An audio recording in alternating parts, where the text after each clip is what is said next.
السلام عليكم ورحمة الله وبركاته. الحمد لله رب العالمين، والعاقبة للمتقين ولا عدوان إلا على الظالمين. اللهم صل على محمد وعلى آل محمد كما صليت على إبراهيم وعلى آل إبراهيم إنك حميد مجيد. اللهم بارك على محمد وعلى آل محمد كما باركت على إبراهيم وعلى آل إبراهيم إنك حميد مجيد. ما بعد، فإن خير الكلام كلام الله، وخير الهدي هدي محمد صلى الله عليه وسلم، وشر الأمور محدثاتها، وكل محدثة بدعة، وكل بدعة ضلالة. أعوذ بالله من الشيطان الرجيم. إن الذين قالوا ربنا الله ثم استقاموا تتنزل عليهم الملائكة ألا تخافوا ولا تحزنوا وأبشروا بالجنة التي كنتم توعدون. نحن أولياؤكم في الحياة الدنيا وفي الآخرة، ولكم فيها ما تشتهي أنفسكم، ولكم فيها ما تدعون، نزلا من غفور رحيم.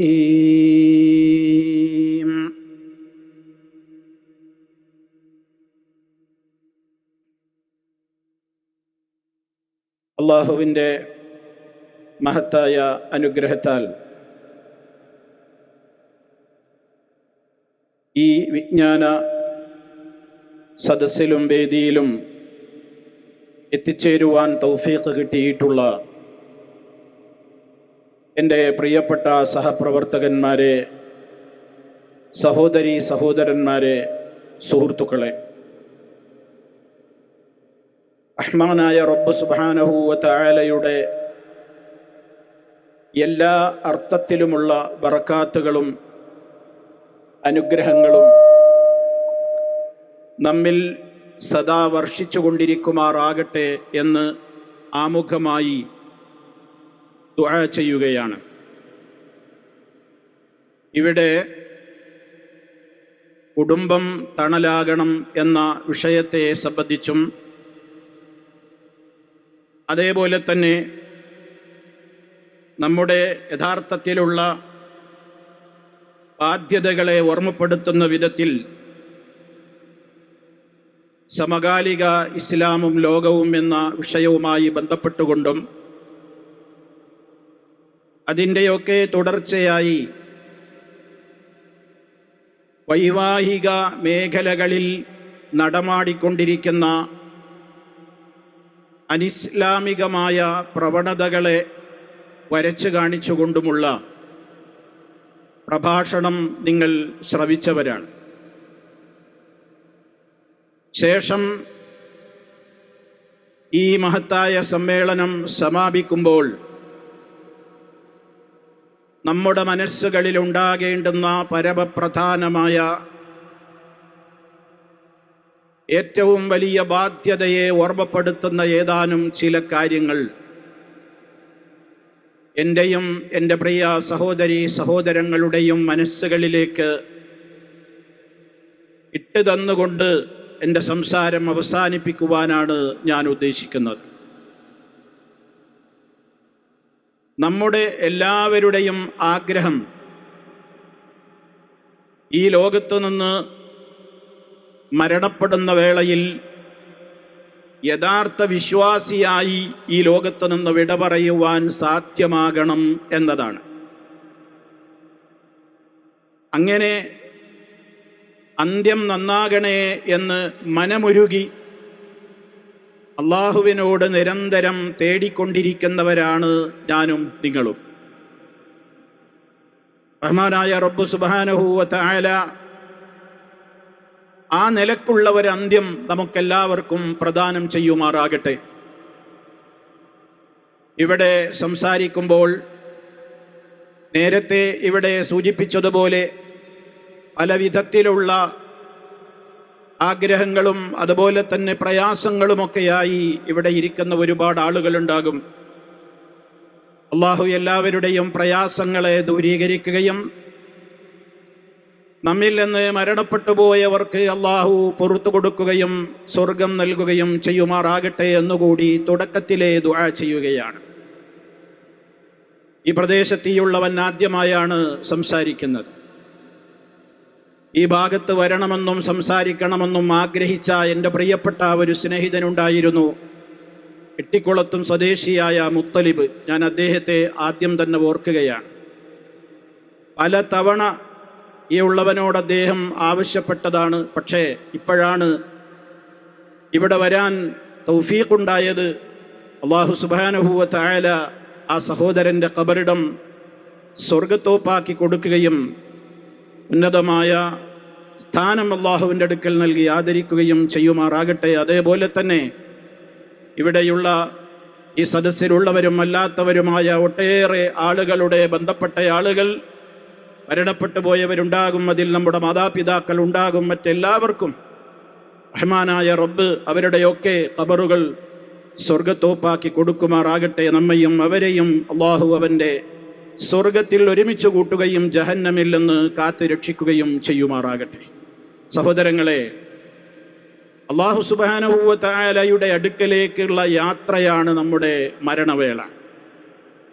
ആ മരണത്തിൻ്റെ ഘട്ടം യഥാർത്ഥ മുസ്ലിമായി കൊണ്ട് സന്തോഷത്തോടുകൂടെ സന്തോഷകരമായ കാഴ്ചകൾ കണ്ട്, ആനന്ദകരമായ കാഴ്ചകൾ കണ്ട്, നല്ല നല്ല സന്തോഷ വാർത്തകൾ കേട്ടുകൊണ്ട് ഈ ലോകത്ത് നിന്ന് വിട പറയുക എന്നുള്ളത് ഒരു വിശ്വാസിയുടെ ഏറ്റവും വലിയ ആഗ്രഹമാണെന്ന് ഞാൻ തുടക്കത്തിലേ പറഞ്ഞു. എന്നാൽ ആ ആഗ്രഹം നിറവേറുക എന്നുള്ളത് എൻ്റെയും നിങ്ങളുടെയും കേവലം ഒരു വ്യാമോഹം കൊണ്ട്, ആഗ്രഹം കൊണ്ട് മാത്രം സാധിക്കുന്ന കാര്യമല്ല. മറിച്ച് അതിന് അള്ളാഹു നിശ്ചയിച്ചിട്ടുള്ള മാർഗത്തെ, കാരണത്തെ നമ്മൾ ഉൾക്കൊണ്ടെങ്കിലേ നമ്മുടെയൊക്കെ അന്ത്യം നന്നായി തീരുകയുള്ളൂ. അതിനെന്താണ് അള്ളാഹു പറഞ്ഞത്? ഇന്നല്ലദീന ഖാലൂ റബ്ബുനല്ലാഹ് സുമ്മ ഇസ്തഖാമൂ തതനസ്സലു അലൈഹിമുൽ മലായിക.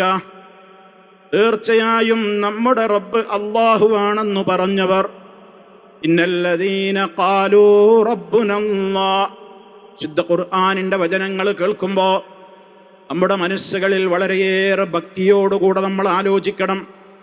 എന്താണ് റബ്ബിനോട് പറയുന്നത്? ഇന്നല്ലദീന ഖാലൂ റബ്ബുനല്ലാഹ്. തീർച്ചയായും ഞങ്ങളുടെ രക്ഷിതാവ് അല്ലാഹുവാണെന്ന് ഉറക്കെ പ്രഖ്യാപിച്ച ആളുകൾ അങ്ങനെ പ്രഖ്യാപിക്കുക മാത്രമല്ല, സുമ്മസ്തഖാമൂ, പിന്നീട് അതിനനുസരിച്ച് തന്നെ നേരെ ചൊവ്വേ അങ്ങ് ജീവിക്കുകയും ചെയ്തവരാരോ, തതനസ്സലു അലൈഹിമുൽ മലായിക.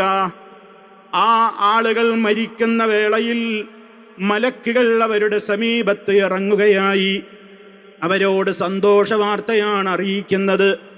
അല്ലാ തഖാഫൂ വലാ തഹ്സനൂ, നിങ്ങൾ പേടിക്കേണ്ടതില്ല, ദുഃഖിക്കേണ്ടതില്ല, മറിച്ച് നിങ്ങൾ സന്തോഷിക്കേണ്ട നേരമാണിത്. വ അബ്ശിറൂ, നിങ്ങൾ സന്തോഷിച്ചുകൊള്ളുക. ബിൽ ജന്നത്തില്ലതീ കുന്തും തൂഅദൂൻ, നിങ്ങളോട് വാഗ്ദത്തം ചെയ്യപ്പെട്ടതായ സ്വർഗത്തെക്കുറിച്ചിതാ നിങ്ങളോട് സന്തോഷം പങ്കുവെക്കുകയാണ്. ആ സന്തോഷം നിങ്ങളുടെ മനസ്സിൽ നിറച്ചുവെച്ചുകൊണ്ട് സമാധാനത്തോടെ പുറപ്പെട്ടോളൂ എന്ന് അർത്ഥം വരുന്ന, ആശയം വരുന്ന ആശീർവാദത്തിൻ്റെ, അഭിനന്ദനത്തിൻ്റെ, സന്തോഷ വാർത്തകളുടെ ആ വാക്കുകളുമായി കൊണ്ടാണ് അള്ളാഹുവിൻ്റെ റഹ്മത്തിൻ്റെ മലായിക്കത്തുകൾ അവനെ സമീപിക്കുന്നതെന്നാണ് അള്ളാഹു സുബ്ഹാനഹു വ തആല പറയുന്നത്. അതോടൊപ്പം സഹോദരന്മാരെ, നമ്മളെല്ലാവരും നമ്മുടെ നിത്യജീവിതത്തിലെ പ്രാർത്ഥനകളിൽ നമ്മൾ അതിനുവേണ്ടി ദുആ ചെയ്തുകൊണ്ടേയിരിക്കുകയാണ്. ഇഹ്ദിനസ് സിറാത്തൽ മുസ്തഖീം, മുസ്തഖീമായ വഴിയിലേക്ക് നീ ഞങ്ങളെ ചേർത്ത് തരണേ അല്ലാഹ്. ഏതാണ് ഈ മുസ്തഖീമായ വഴി?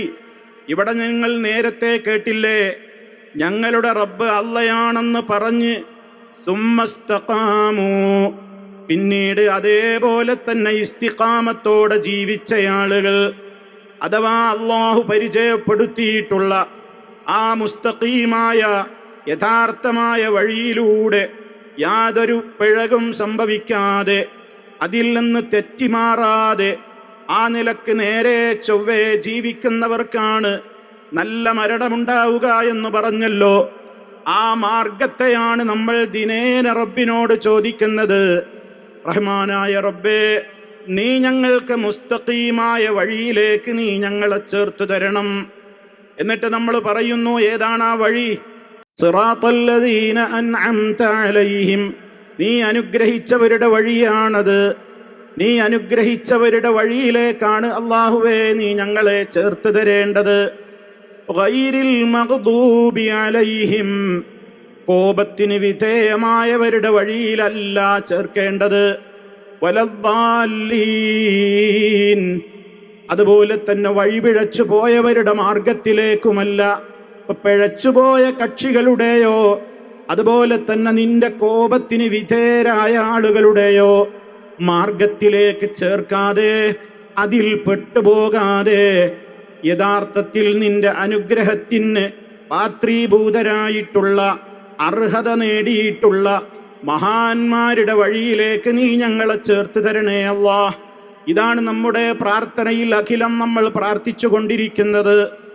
ആ അനുഗ്രഹത്തിന് അവകാശികളായ ആളുകളെ അള്ളാഹു മറ്റൊരായത്തിൽ പറയുന്നുമുണ്ട്, വമൻ യുതിഇല്ലാഹ വർ-റസൂല ഫഉലൈക മഅല്ലദീന അൻഅമല്ലാഹു അലൈഹിം മിനൻ നബിയ്യീന വസ്സദ്ദീഖീന വശുഹദാഇ വസ്സാലിഹീൻ വഹസുന ഉലൈക റഫീഖാ. അള്ളാഹുവിനെയും റസൂലിനെയും അനുസരിച്ച് ജീവിച്ച ആളുകൾ, അങ്ങനെ അനുസരിച്ച് ജീവിച്ച ആളുകൾ മരണപ്പെട്ട് കഴിഞ്ഞാൽ അവർ നാളെ സ്വർഗത്തിൽ ആരുടെ കൂടെ ആയിരിക്കും? അള്ളാഹു അനുഗ്രഹിച്ച മഹാന്മാരുടെ കൂടെയാണ് അവർക്ക് സ്വർഗത്തിൽ ഇടം കിട്ടുന്നത്. ആരാണ് റബ്ബ് അനുഗ്രഹിച്ച മഹാന്മാര്? മിനൻ നബിയ്യീന വസ്സദ്ദീഖീന വശുഹദാഇ വസ്സാലിഹീൻ. 4 വിഭാഗത്തെ അള്ളാഹു അതിൽ എണ്ണി പറഞ്ഞിരിക്കുകയാണ്. അമ്പിയാക്കളാണ് ആദ്യമായി പറയപ്പെട്ടവർ.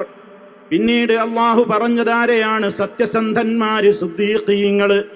അതുപോലെ തന്നെ അള്ളാഹുവിൻ്റെ മാർഗത്തിൽ പോരാടി ജീവനും രക്തവുമൊക്കെ ബലി കഴിച്ച് റബ്ബിൻ്റെ തൃപ്തി നേടിയിട്ടുള്ള ശുഹദാക്കള്, രക്തസാക്ഷികള്. അതുപോലെ തന്നെ മറ്റുള്ള സജ്ജനങ്ങളൊക്കെയും ഇവരോടൊപ്പമായിരിക്കും അവർക്ക് സ്വർഗത്തിൽ ഇടം കിട്ടുക. എന്നിട്ട് അള്ളാഹു ഓർമ്മപ്പെടുത്തുന്നു, വഹസുന ഉലൈക റഫീഖാ, അവർ എത്ര നല്ല കൂട്ടുകാരാണ്. സ്വർഗത്തിൽ എത്ര നല്ല കൂട്ടുകാരെയാണ് നമുക്കതിലൂടെ കരസ്ഥമാകുന്നത്. അപ്പൊ സഹോദരന്മാരെ, അള്ളാഹുവിനെ അനുസരിച്ചുകൊണ്ട് ജീവിച്ച ആളുകൾ, ആ ആളുകൾക്ക് നല്ലൊരു മരണം ലഭിക്കുന്നു. മരണം ലഭിച്ചു പിന്നീട് നാളെ അള്ളാഹുവിൻ്റെ കോടതിയിലെത്തി അവര് സ്വർഗത്തിൽ പ്രവേശിപ്പിക്കപ്പെടുമ്പോൾ മഹാന്മാരുടെ ചാരത്തണയുവാനാണ് അവർക്ക് തൗഫീക്ക് നൽകപ്പെടുന്നത് എന്നും അല്ലാഹു സുബ്ഹാനഹു വ തആല ഓർമ്മപ്പെടുത്തുന്നു. എങ്കിൽ നമ്മൾ മനസ്സിലാക്കണം, നേരിട്ട് നമ്മൾ ഓരോരുത്തരും കൃത്യമായി ഓരോരുത്തരും പഠിക്കേണ്ട ഒരു കാര്യം, ആ റബ്ബിനെ എങ്ങനെ അനുസരിക്കണം, ആ റബ്ബിനെ എങ്ങനെ മനസ്സിലാക്കണം, ആ റബ്ബിൻ്റെ കൽപ്പനകൾക്ക് എങ്ങനെ വഴിപ്പെടണം. അതുപോലെ തന്നെ മഹാനായ മുഹമ്മദുർ റസൂലുള്ളാഹി സ്വല്ലല്ലാഹു അലൈഹി വസല്ലമിനോടുള്ള നമ്മുടെ മഹബ്ബത്ത്, അവിടുത്തോടുള്ള സ്നേഹം, അവിടുത്തെ പിൻപറ്റൽ, അവിടുത്തെ എല്ലാ കാര്യങ്ങളെയും ജീവിതത്തിൽ റോൾ മോഡലായി സ്വീകരിക്കൽ, ഇങ്ങനെയുള്ളവര് പാതയിലേക്ക് നമ്മൾ മുന്നോട്ട് പോയാൽ മാത്രമാണ് നമുക്ക് അള്ളാഹുവിൻ്റെ അടുക്കൽ രക്ഷയുള്ളത്, സ്വർഗമുള്ളത്, മഹാന്മാരുടെ കൂടെ സ്വർഗത്തിലെത്തുവാൻ സാധിക്കുന്നതും. ഇവിടെയാണ് അള്ളാഹു പറഞ്ഞ പ്രധാനപ്പെട്ട കാര്യത്തെ നമ്മൾ വിലയിരുത്തണമെന്ന് വീണ്ടും വീണ്ടും ആവർത്തിക്കുന്നത്. ഇന്നല്ലദീന ഖാലൂ റബ്ബുനല്ലാഹ്, ഞങ്ങളുടെ റബ്ബ് അള്ളയാണെന്ന് വെറുതെ പറഞ്ഞതുകൊണ്ട് കാര്യമായില്ല. കാരണം ലോകത്ത് ഒരുപാട് ആളുകൾ അങ്ങനെ പറയുന്നവരുണ്ട്. റബ്ബുനല്ലാഹ്, ഞങ്ങളുടെ റബ്ബ് അള്ളയാണെന്ന് പറയുന്ന മഹാഭൂരിപക്ഷം വരുന്ന ആളുകളെ ലോകത്ത് നമുക്ക് കാണുവാൻ സാധിക്കും. പക്ഷേ അള്ള പറഞ്ഞ പ്രത്യേകത സുമ്മസ്തഖാമൂ, അത് പാലിക്കാത്തവരാണ് ബഹുഭൂരിപക്ഷം ജനങ്ങളും. ഇസ്തഖാമു എന്ന് അള്ളാഹു പറഞ്ഞ ആ പ്രത്യേകമായ ഉപാധിയെ പാലിക്കാതെ ഞങ്ങളുടെ രക്ഷിതാവ് അള്ളയാണെന്ന് കേവലം നാവുകൊണ്ട് പറഞ്ഞതുകൊണ്ട് അള്ളാഹുവിൻ്റെ അടുക്കൽ നമുക്ക് രക്ഷപ്പെടാനാവില്ല. അതിന് വേണ്ടത് ഇസ്തഖാമു എന്ന് പറഞ്ഞിടത്ത് ഖുർആൻ വ്യാഖ്യാതാക്കളൊക്കെ പറഞ്ഞൊരു കാര്യമുണ്ട്. ഹുമുല്ലദീന ലം യുശ്രികൂ ബില്ലാഹി ശൈആ. റബ്ബുനല്ലാഹ് പറയുന്ന ആൾക്കാർ ധാരാളമുണ്ട്. പക്ഷേ അതിനനുസരിച്ചുള്ള ജീവിതം അവിടെയാണ് പലർക്കും തെറ്റിപ്പോകുന്നത്. അതിലേറ്റവും പ്രധാനപ്പെട്ട കാര്യം എന്താണ്? റബ്ബുനല്ലാഹ് പറയുന്നവരൊക്കെ ആദ്യം ശ്രദ്ധിക്കേണ്ടത് എന്താണ്? ഹുമുല്ലദീന ലം യുശ്രികൂ ബില്ലാഹി ശൈആ. അല്ലാഹുവിൽ അവർ യാതൊന്നിനെയും പങ്കു ചേർക്കാതെ ജീവിച്ചവരാണ്.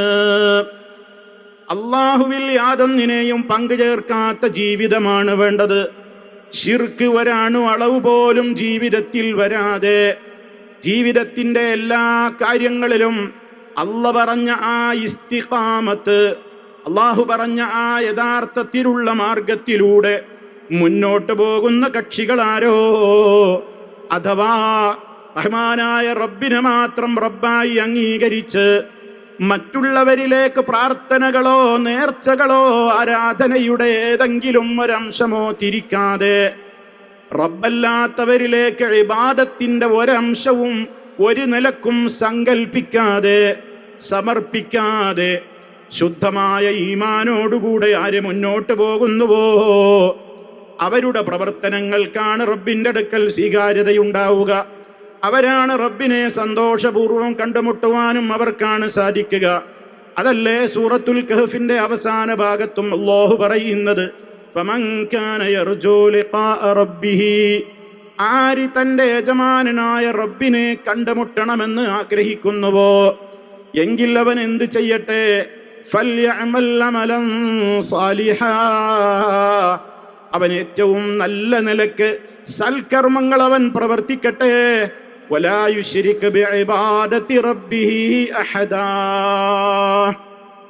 റബ്ബിനെ ആരാധിക്കുന്നതിൽ ഇബാദത്തിൽ അല്പം പോലും ശിർക്ക് കലരാതെ ആരെയും കാണിക്കാനല്ലാതെ റബ്ബിൻ്റെ മാത്രം തൃപ്തി ആഗ്രഹിച്ചുകൊണ്ട് റബ്ബിലേക്ക് മാത്രം ആരാധനയുടെ എല്ലാം സമർപ്പിച്ചുകൊണ്ട് അങ്ങനെ തന്നെ ജീവിച്ചാലേ അള്ളാഹുവിൻ്റെ അടുക്കൽ സന്തോഷത്തോടെ എത്തിച്ചേരാൻ സാധിക്കുകയുള്ളൂ.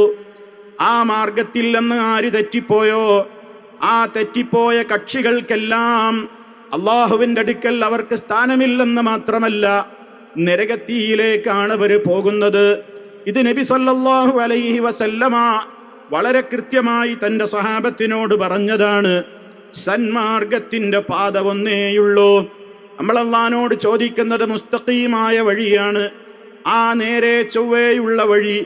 നബി സല്ലല്ലാഹു അലൈഹി വസല്ലമ സ്വഹാബത്തിന് പഠിപ്പിച്ചു കൊടുത്തപ്പോൾ മണലിൽ നേരെ ഒരു വര വരച്ച് കാണിക്കുകയാണ്. ഒരു നേർരേഖ വരച്ച് കാണിച്ചു കൊടുത്തിട്ട് പറഞ്ഞു, ഇതാണ് എൻ്റെ മുസ്തഖീമായ വഴി, ഇതാണ് നേരെ ചൊവ്വേയുള്ള മാർഗം, ഇതാണ്. അതേ അവസരത്തിൽ ആ നേർവഴിയാകുന്ന നേർരേഖയുടെ അപ്പുറത്തും ഇപ്പുറത്തും കുറെ വളഞ്ഞു പുളഞ്ഞു പോകുന്ന മാർഗങ്ങളും വരകളുമൊക്കെ വരച്ചിട്ട് നബി സല്ലല്ലാഹു അലൈഹി വസല്ലം പറഞ്ഞു, ഇതൊക്കെ ചില വഴികളാണ്. ആ വഴികളിലേക്ക്, ഓരോ വഴികളിലേക്കും ക്ഷണിക്കാൻ ആ വഴിമുഖത്ത് ഒരു ചെകുത്താനിരിക്കുന്നുണ്ട്, പിശാച്ചിരിക്കുന്നുണ്ട്.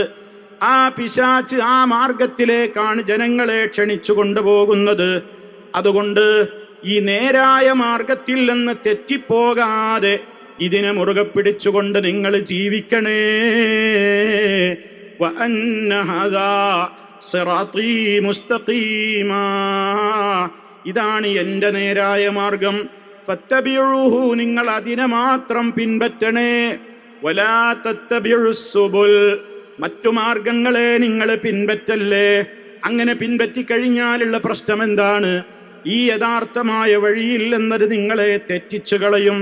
ഇത് വളരെ ഗൗരവത്തോടെ അല്ലാഹു സുബ്ഹാനഹു വ തആല നമുക്ക് ഓർമ്മപ്പെടുത്തി തന്നുവെങ്കിൽ ആ മാർഗമാണ് അഹ്ലുസുന്നയുടെ മാർഗം. നബി സല്ലല്ലാഹു അലൈഹി വസല്ലം പറഞ്ഞല്ലോ, മാ അന അലൈഹിൽ യൗമ വ അസ്ഹാബീ,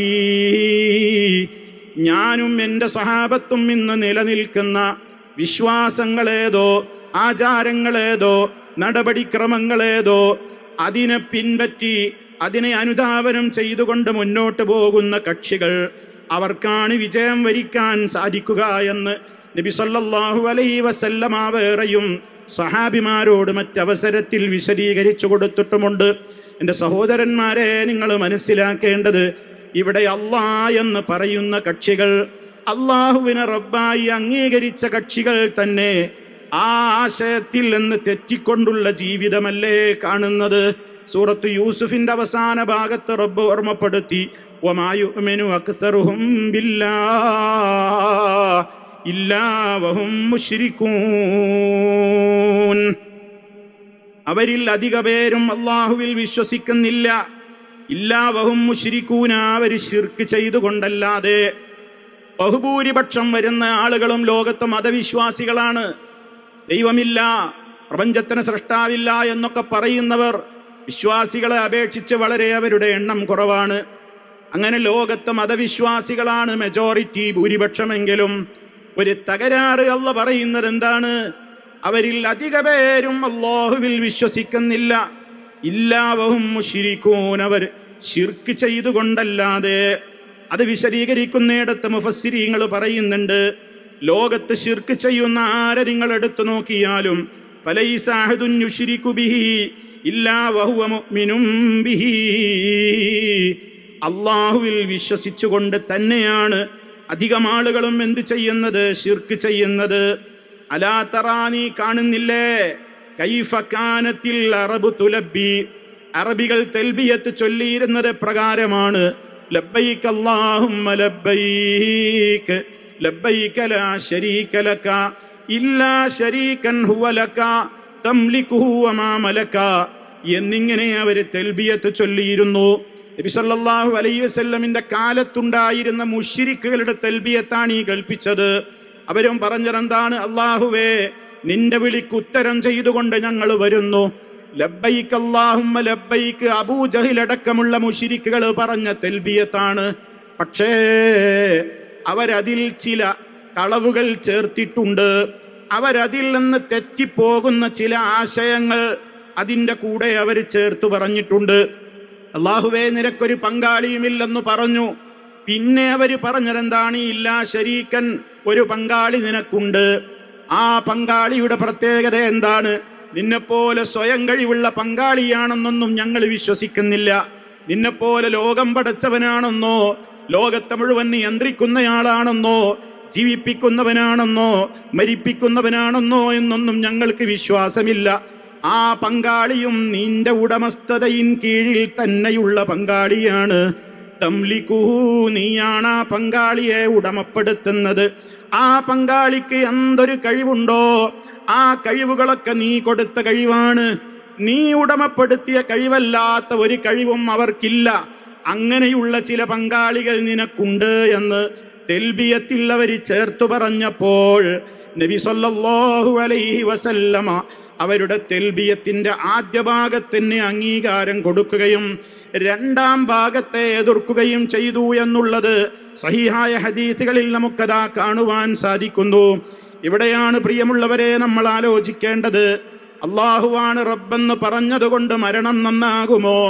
അള്ളയാണ് ലോകം പടച്ചത് എന്ന് പറഞ്ഞതുകൊണ്ട് നമ്മുടെ മരണം നന്നാകുമോ? അള്ളയാണ് മരിപ്പിക്കുന്നത്, ജീവിപ്പിക്കുന്നത്, എല്ലാ കാര്യങ്ങളും അവനാണ് നമുക്ക് നൽകുന്നത് എന്നൊക്കെ പറഞ്ഞതുകൊണ്ട് മാത്രം നമ്മുടെ ഈമാൻ പൂർണ്ണമാകുമോ? ഒരിക്കലും പൂർണ്ണമാകില്ല. മറിച്ച് അത് അവന് മാത്രമാണ്. അവന് യാതൊരു പങ്കാളിയുമില്ല, ഒരു നിലക്കുള്ള പങ്കുകാരും അവനില്ല. അവന്റെ കഴിവുകൾ അവൻ ഒരാൾക്കും വിട്ടുകൊടുക്കാറുമില്ല, അതവൻ്റേത് മാത്രമാണ്. അതുകൊണ്ട് തന്നെ ആ അർത്ഥത്തിലുള്ള വിശ്വാസത്തിൽ നിന്നാണ് അറേബ്യൻ മുശ്രിക്കുകൾ തെറ്റിപ്പോയത്. അവർ അള്ളാഹിനോടും പ്രാർത്ഥിച്ചിരുന്നു, അതുപോലെ തന്നെ അവരുടേതായ മറ്റു വ്യക്തികളോടും ശക്തികളോടും അവർ പ്രാർത്ഥിച്ചു. അതുപോലെ തന്നെ അള്ളാഹുവിനും അവർ നേർച്ച വഴിപാടുകൾ കൊടുത്തു. അവരുടേതായ മറ്റു ശക്തികൾക്കും അവർ നേർച്ച വഴിപാടുകൾ സമർപ്പിച്ചു. ഇങ്ങനെയുള്ള പലവിധത്തിലുള്ള കാര്യങ്ങളും അവരിൽ തകരാറുകളായി വന്നപ്പോൾ മഹാനായ നബി സല്ലല്ലാഹു അലൈഹി വസല്ലമിന് അവരോട് അള്ളാഹുവിനെ കൃത്യമായി പരിചയപ്പെടുത്തേണ്ടി വന്നു. കാരണം അള്ളാഹിനെ മനസ്സിലാക്കാത്തത് കൊണ്ടാണ് ഈ വക തകരാറുകളൊക്കെ സംഭവിക്കുന്നത്.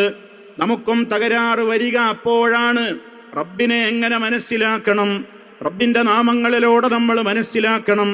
അവനെല്ലാം കേൾക്കുന്നവനാണ്, അവനെല്ലാം കാണുന്ന ബസീറാണ്, അവനെല്ലാം അറിയുന്ന അലീമാണ്, അവനെല്ലാത്തിനും ഉത്തരം ചെയ്യാൻ കഴിവുള്ള മുജീബാണ്, എല്ലാത്തിനും കഴിവുള്ള ഖദീറാണ്, എല്ലാവരെയും അറിയാവുന്ന അലീമാണ് തുടങ്ങി ഒരുപാട് വിശേഷണങ്ങൾ, പേരുകള്, നാമങ്ങള് അല്ലാഹു സുബ്ഹാനഹു വ തആലക്കുണ്ട്. ഓ മുസ്ലിമീങ്ങളെ, നമ്മൾ ചിന്തിക്കണം. ഇവിടെ ഇരിക്കുന്ന ഓരോരുത്തരും ആലോചിക്കണം, എൻ്റെ റബ്ബിനെ കുറിച്ച് എനിക്ക് എത്ര നാമങ്ങൾ എനിക്ക് പറയാൻ പറ്റും? എൻ്റെ റബ്ബിൻ്റെ എത്ര പേരുകൾ എനിക്ക് മനഃപ്പാടമുണ്ട്? അതിൻ്റെ അർത്ഥം എനിക്കറിയാമോ? ആശയം എനിക്കറിയാമോ? അത് ഞാൻ അറിഞ്ഞ് പഠിച്ചു മനസ്സിലാക്കി കഴിഞ്ഞാൽ പിന്നെ എനിക്ക് എൻ്റെ റബ്ബിനെ ഭയപ്പെട്ടുകൊണ്ടല്ലാതെ ജീവിക്കാൻ കഴിയുമോ? എൻ്റെ റബ്ബ് എല്ലാം കേൾക്കുന്നവനാണെന്ന് കേവലം ഞാൻ വായ കൊണ്ട് പറഞ്ഞുകൊണ്ട് കാര്യമില്ല. അവനെല്ലാം കാണും എന്ന് പറഞ്ഞതുകൊണ്ട് കാര്യമില്ല.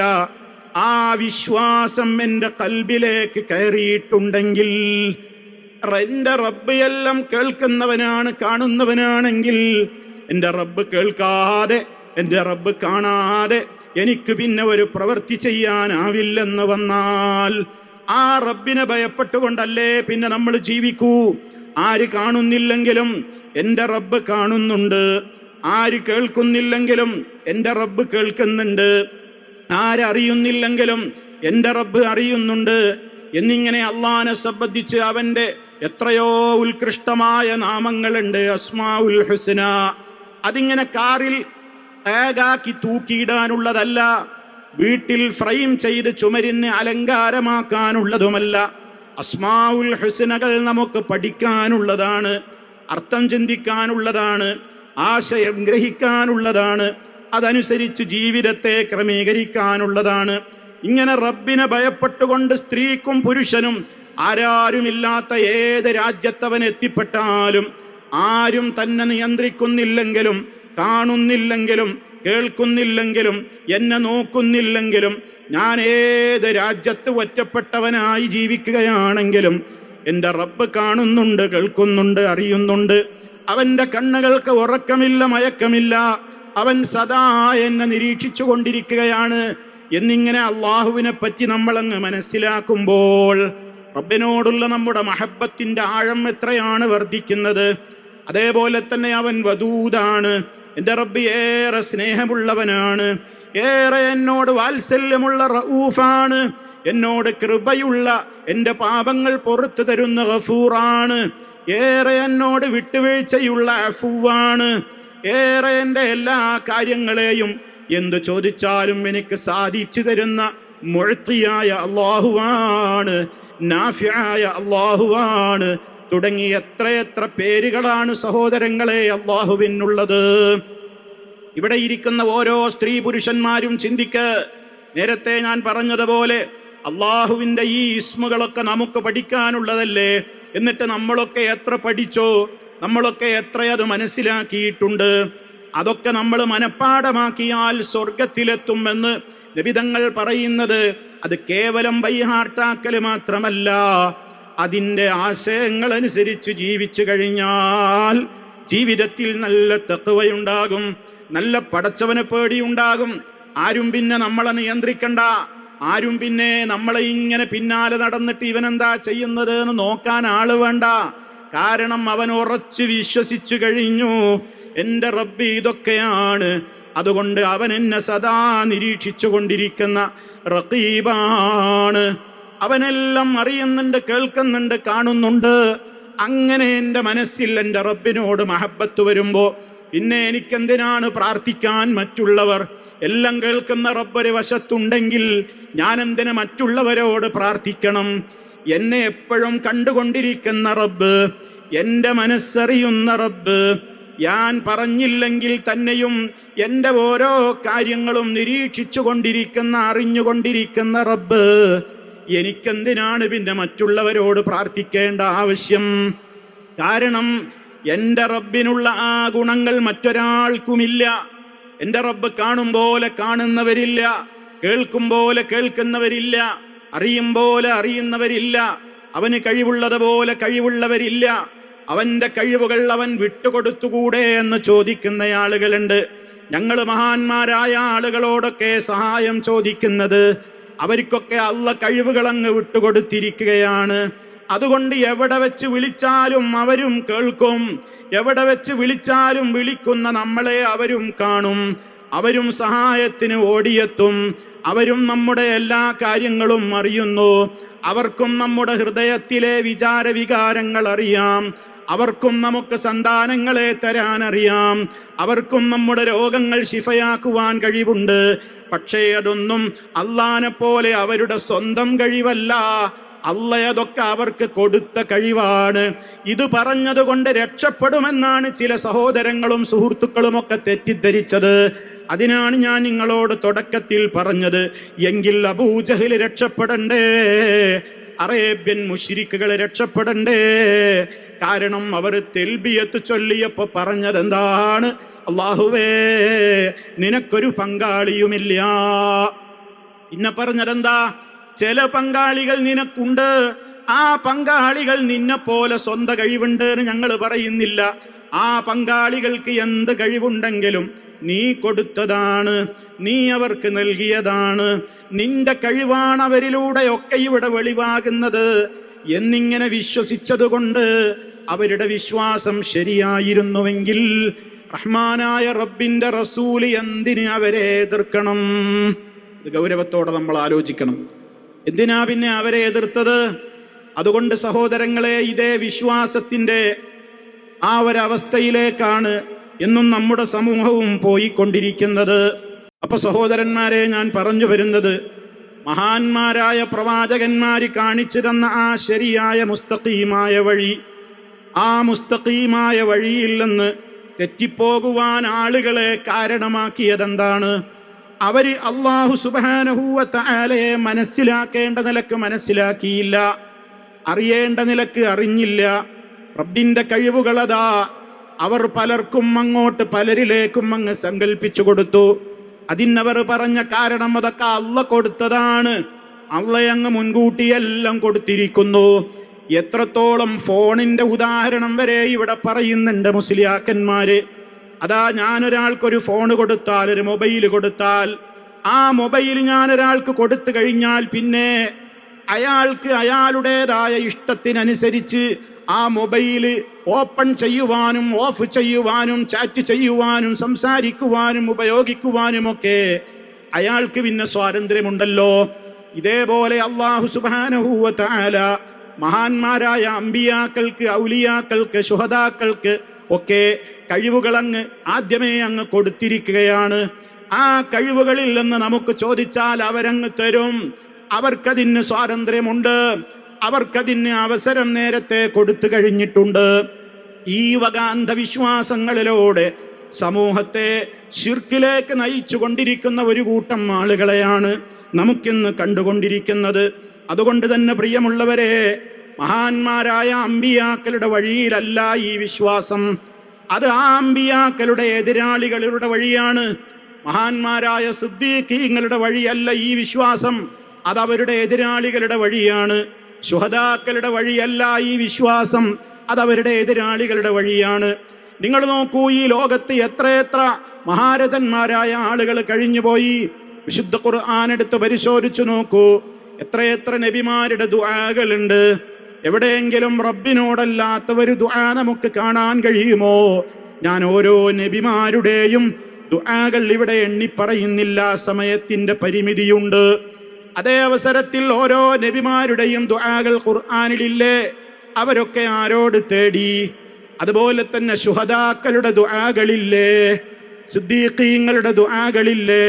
സ്വാലിഹീങ്ങളുടെ ദുആകളില്ലേ? അവരുടെയൊക്കെ പാത എന്താണ്?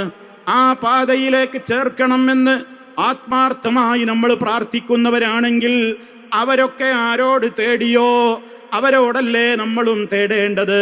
മുസ്തഫ സല്ലല്ലാഹു അലൈഹി വസല്ലമ ഞാനും നിങ്ങളും പ്രഭാതത്തിൽ എഴുന്നേറ്റ നേരം മുതൽ നമ്മൾ ദുആ ചെയ്യേണ്ട ദിക്ർ, ചൊല്ലേണ്ട ദിക്റുകൾ പഠിപ്പിച്ചിട്ടുണ്ട്. ഉറങ്ങും വരേക്കും നീണ്ടു നിൽക്കുന്ന ദുആകളുണ്ട്, ദിക്റുകളുണ്ട്. അതിലെവിടെയെങ്കിലും അല്ലാഹുവല്ലാത്തവരോടുള്ള സഹായത്തേട്ടമുണ്ടോ? നമുക്ക് കാണാൻ കഴിയുമോ? വാശിക്ക് വേണ്ടി സഹോദരന്മാരെ ഉണ്ടെന്ന് പറയുക എന്നുള്ളതല്ലാതെ പ്രമാണബദ്ധമായ നിലക്ക് ഖുർആനിലോ ഹദീസിലോ റബ്ബല്ലാത്തവരോടുള്ള ഒരു തേട്ടമോ ഒരു സഹായാഭ്യർത്ഥനയോ നമുക്ക് കാണാൻ സാധിക്കുന്നുണ്ടോ? പ്രാർത്ഥനയുടെ ആ നിലക്ക് കാണാൻ കഴിയില്ല. അതാണ് നമ്മൾ പറയുന്നത്. ഇനി നിങ്ങൾ നോക്കൂ, ശുഹദാക്കൾ അവരുടെ വഴി എന്താണ്? ആരാണ് ശുഹദാക്കൾ? പലപ്പോഴും ആളുകൾ പറയും ഇവര് ശുഹദാക്കളെ കുറ്റം പറയുന്നവരാണ്. നിങ്ങൾ ആലോചിച്ചു നോക്കണം, ആളുകൾക്ക് എന്തൊരു തെറ്റിദ്ധാരണയാണ്, ആളുകൾക്ക് എത്രത്തോളം രൂപത്തിലുള്ള ഭീതിയാണ്. ഈ രാമന്തളിയിൽ പരിപാടി സംഘടിപ്പിക്കുമ്പോഴേക്ക് പള്ളിയിലെ ഖത്തീബുമാർക്ക് നിർദ്ദേശങ്ങൾ പോവുകയാണ്. ചില തങ്ങന്മാരെന്ന് പറയുന്ന സുഹൃത്തുക്കൾ വോയിസുകൾ അയക്കുകയാണ്. അതുപോലെ തന്നെ പ്രത്യേകം ആളുകളുടെ അടുക്കലേക്ക് വാട്സപ്പിൽ മെസ്സേജുകൾ പോവുകയാണ്. അസ്സലാമു അലൈക്കും വറഹ്മത്തുള്ളാഹി വബറകാതുഹു. രാമന്തളി ജമാഅത്ത് പള്ളിയുടെ കീഴിലുള്ള നിസ്കാര പള്ളികളിലുള്ള ഇമാമുമാരെ അറിയിക്കുന്നത്, തങ്ങളാണ് പള്ളിയിൽ നിന്ന് 3-ാം തീയതി വഹാബികളുടെ സമ്മേളനം ഉണ്ടല്ലോ, അതിനെ കർശനമായിട്ട് എതിർക്കണം എന്ന് പറഞ്ഞാൽ അതിൽ പങ്കെടുത്താലുണ്ടാകുന്ന ഭവിഷ്യത്ത്,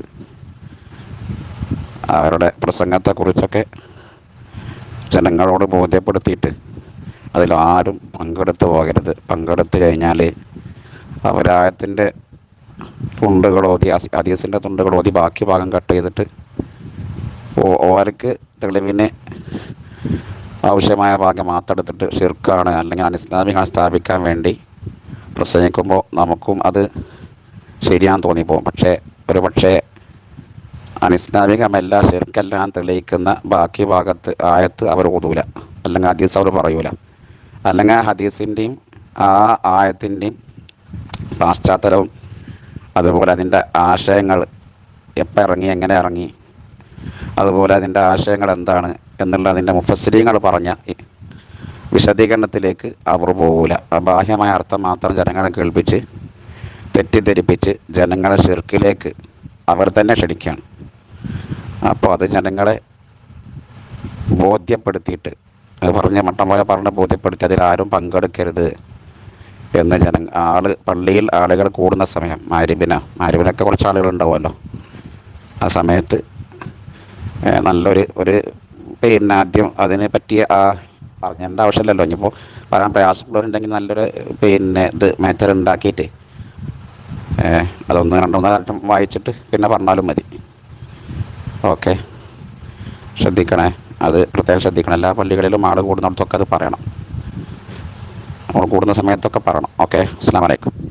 ഈ പ്രദേശത്തുള്ള ശുഹദാക്കളെ വരെ, ഈ രാജ്യത്തിന്റെ താങ്ങും തണലുമായ ശുഹദാക്കളെ കുറ്റം പറയുന്ന ആളുകളാണ് ഇവിടെ വരുന്നത്. അതുകൊണ്ട് നിങ്ങൾ അവരുടെ പരിപാടിയിൽ പോകരുത്, കേൾക്കരുത്, കേൾപ്പിക്കരുത്, പങ്കെടുക്കരുത്, വിട്ടുനിൽക്കണം. ഇങ്ങനെയുള്ള ഒരുപാട് മെസ്സേജുകൾ പോയി.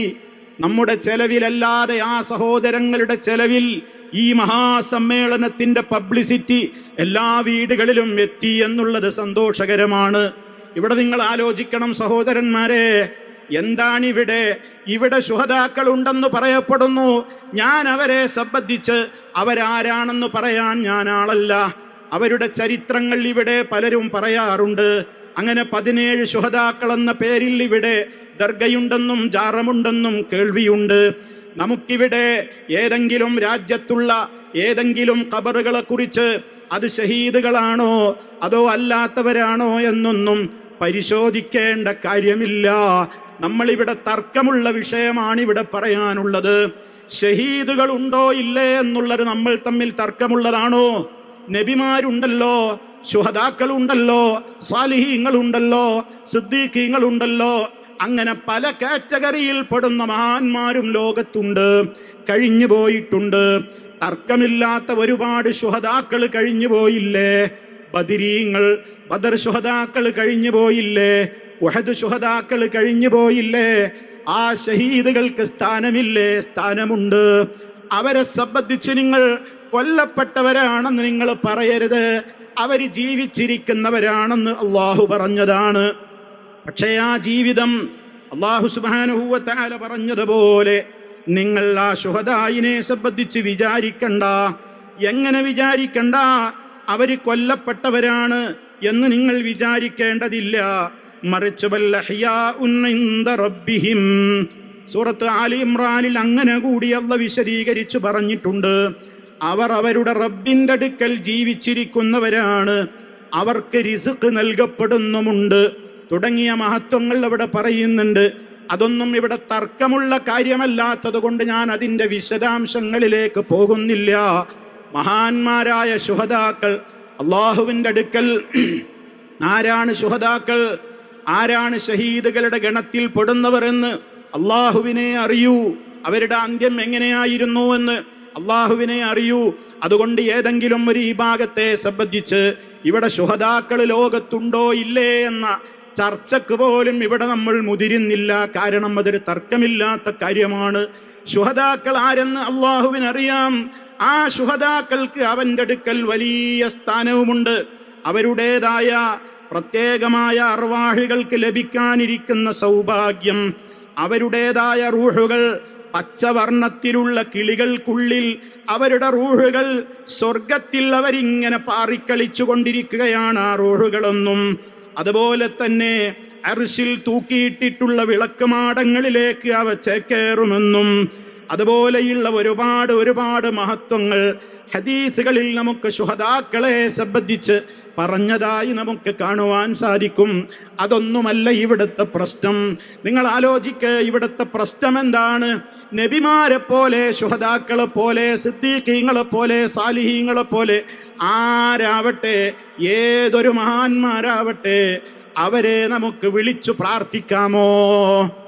അവർ വഫാത്തായി കഴിഞ്ഞാൽ അവരുടെ ഖബറുകൾ ഒരു ചാണിലപ്പുറം ഉയർത്താമോ? ആ ഖബറുകളിന്മേൽ പട്ടുകൊണ്ട് മൂടാമോ? ആ ഖബറുകളിൻ്റെ അടുത്ത് വിളക്ക് കൊളുത്താമോ? അവിടേക്ക് എണ്ണയും അതുപോലെ തന്നെ മറ്റുള്ള വസ്തുക്കളുമൊക്കെ നേർച്ചയാക്കാമോ? അവരെ വിളിച്ചുകൊണ്ട് സഹായം തേടാമോ? ഇതൊക്കെയാണ് ഇവിടുത്തെ തർക്ക വിഷയങ്ങൾ. അതല്ലാതെ ലോകത്ത് ഷഹീദുകളില്ല എന്നോ, ഔലിയാക്കളില്ല എന്നോ, അമ്പിയാക്കളില്ല എന്നോ, മുഅ്സത്തില്ല എന്നോ, കറാമത്തില്ല എന്നോ ഇവിടെ ആർക്കും വാദമില്ലല്ലോ. മറിച്ച് ഇവിടെയുള്ള തർക്കം എന്താണ് സഹോദരങ്ങളെ? നിങ്ങൾ മനസ്സിലാക്കണം. ആ തർക്കം നിങ്ങൾക്ക് മനസ്സിലാവാതിരിക്കാനാണ് പല സഹോദരങ്ങളും വോയിസ് അയച്ചുകൊണ്ട് ഇങ്ങോട്ട് വരരുതെന്ന് നിങ്ങളോട് മുടക്കിയത്. എന്നാലും സഹോദരങ്ങളെ, ഇത് ആ സാധുക്കൾ വിചാരിച്ച കാലത്തു നിന്നൊക്കെ കാലം മാറിയിട്ടുണ്ട്. എവിടെ ഇരുന്നാലും ആളുകൾക്കിന്ന് വിഷയങ്ങൾ ഗ്രഹിക്കാം.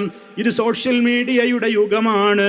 ആളുകൾക്ക് കാര്യങ്ങൾ കേൾക്കാനും സത്യമേത് അസത്യമേതെന്ന് ഗ്രഹിക്കാനുമൊക്കെയുള്ള എമ്പാടും അവസരങ്ങളുള്ള ഒരു കാലത്താണ് നമ്മൾ ജീവിക്കുന്നത്.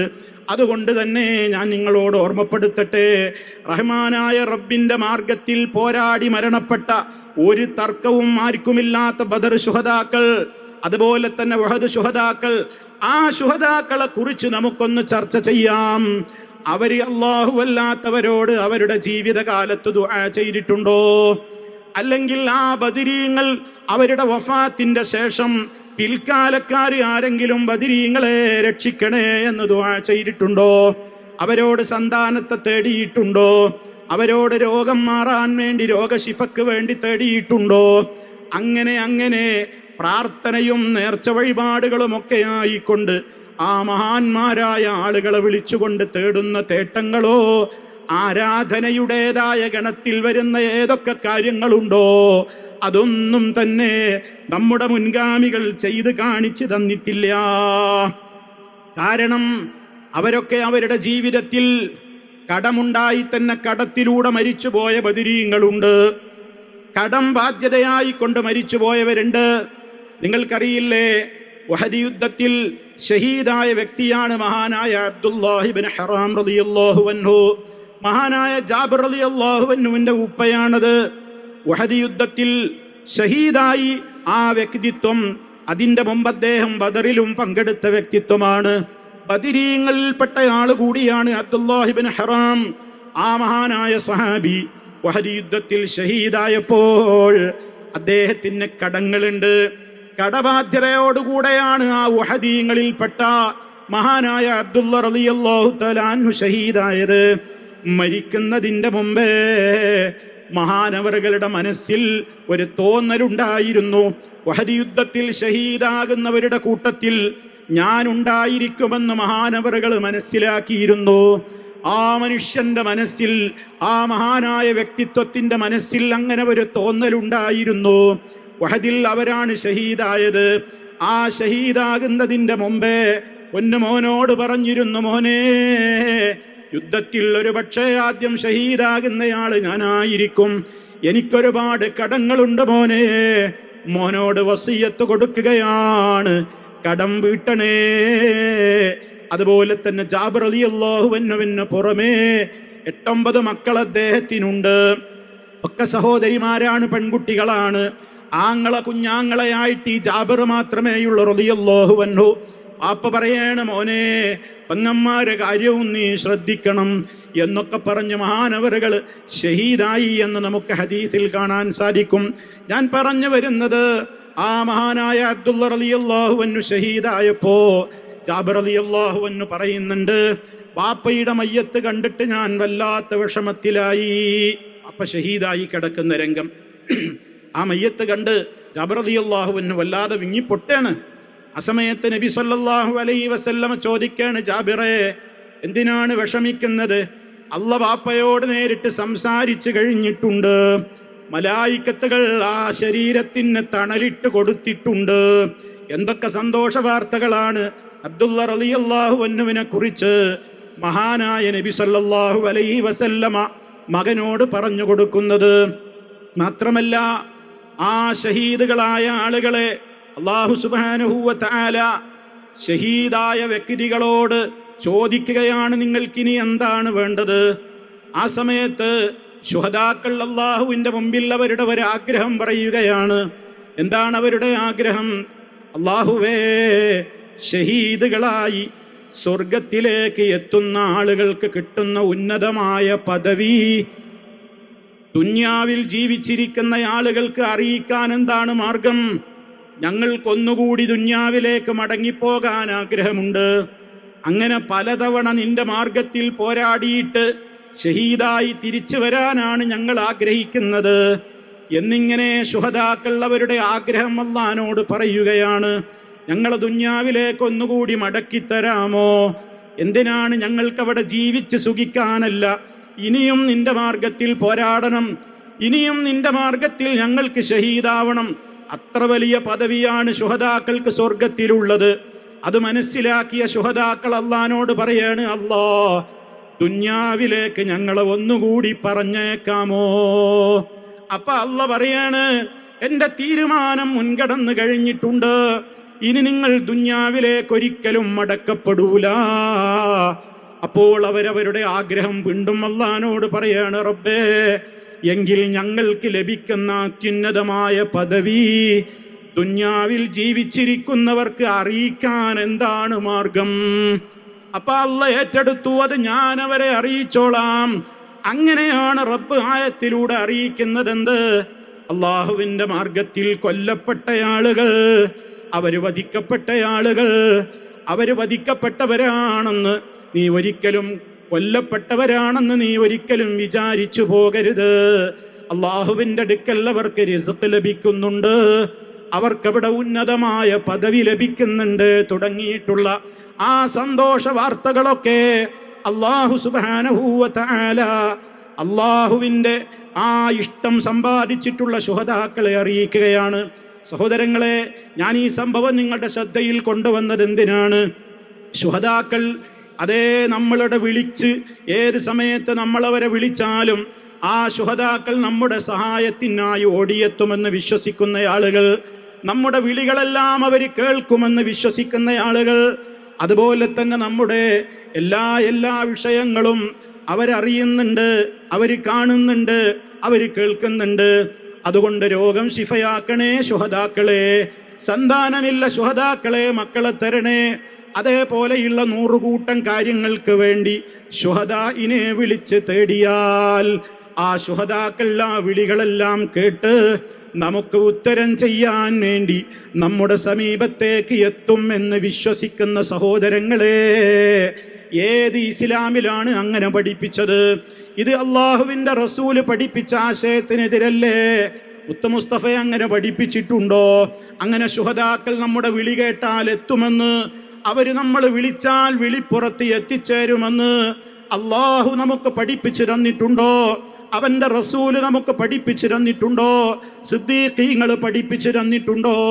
ശുഹദാക്കൾ പഠിപ്പിച്ചു തന്നിട്ടുണ്ടോ? ഒരു സാലിഹികളും അങ്ങനെ നമുക്ക് പഠിപ്പിച്ചു തന്നിട്ടില്ല.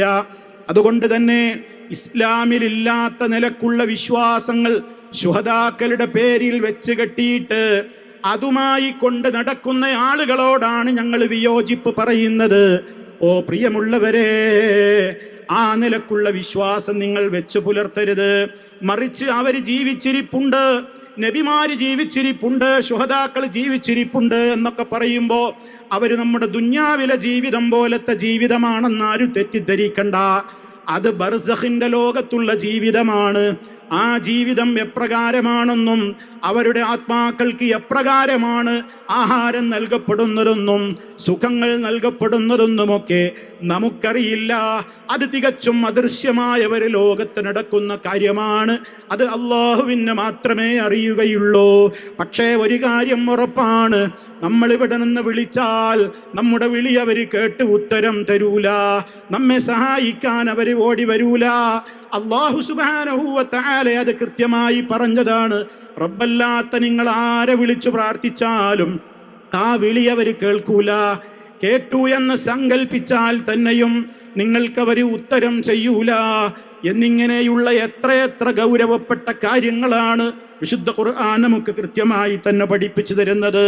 അതുകൊണ്ട് തന്നെ സഹോദരന്മാരെ, നാം മനസ്സിലാക്കേണ്ടത്, ഇവിടെ ശുഹദായിനെ കുറ്റം പറയുന്നു, അംബിയാക്കളെ കുറ്റം പറയുന്നു, ഔലിയാക്കളെ കുറ്റം പറയുന്നു, സാലിഹീങ്ങളെ കുറ്റം പറയുന്നു എന്നൊക്കെ തെറ്റിദ്ധരിപ്പിക്കുന്ന സഹോദരങ്ങളോട് ഞങ്ങൾക്ക് വിനയത്തോടെ സ്നേഹത്തോടെ പറയാനുള്ളത്, നിങ്ങൾ എത്രത്തോളം കളവുകൾ ഞങ്ങളുടെ പേരിൽ ആരോപിച്ചാലും പരലോകത്ത് അതിൻ്റെ പേരിൽ ചോദിക്കപ്പെടും എന്ന കാര്യത്തിൽ അടിയുറച്ച് വിശ്വസിക്കുന്നവരാണ് ഞങ്ങൾ.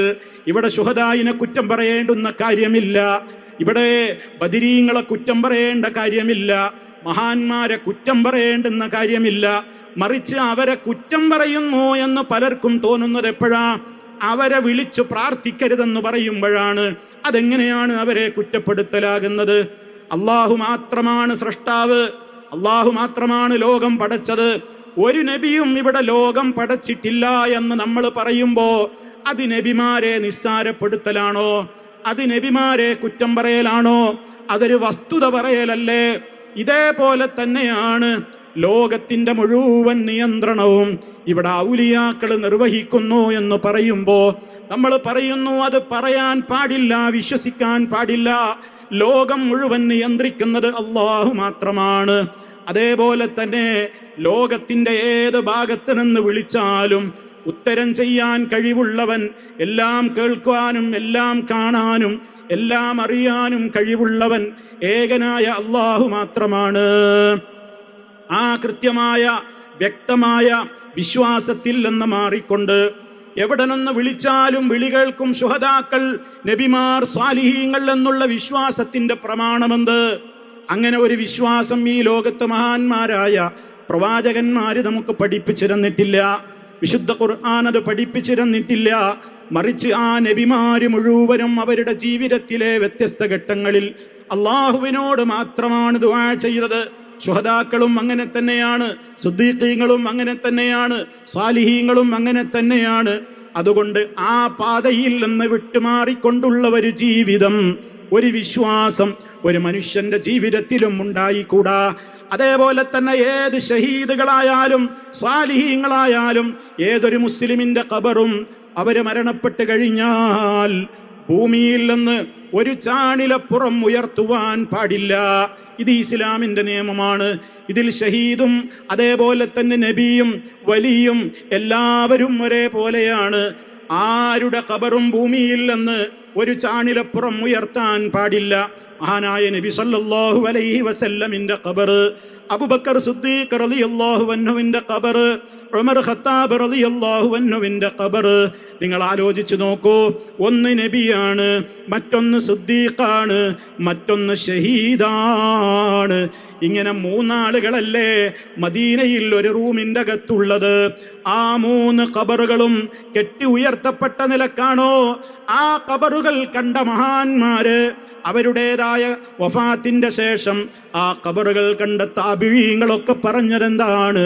ഈ മൂന്ന് ഖബറുകളും ഞങ്ങൾ കണ്ടപ്പോൾ അത് കൃത്യമായ നിലക്ക് ഭൂമിയിൽ നിന്ന് ഒരു ചാണ് മാത്രം ഉയരത്തിലാണ് ഞങ്ങൾ കണ്ടതെന്ന് ആദ്യകാല നൂറ്റാണ്ടിലുള്ള മഹാന്മാര് പറയുമ്പോൾ ഇവിടെ ഇതാ ഔലിയാക്കൾ എന്ന പേരിൽ, ശുഹദാക്കൾ എന്ന പേരിൽ, പലരുടെയും പേരിൽ അവർ മരണപ്പെട്ട് കഴിഞ്ഞാൽ അവരുടെ ഖബറുകളതാ കെട്ടി ഉയർത്തുന്നു.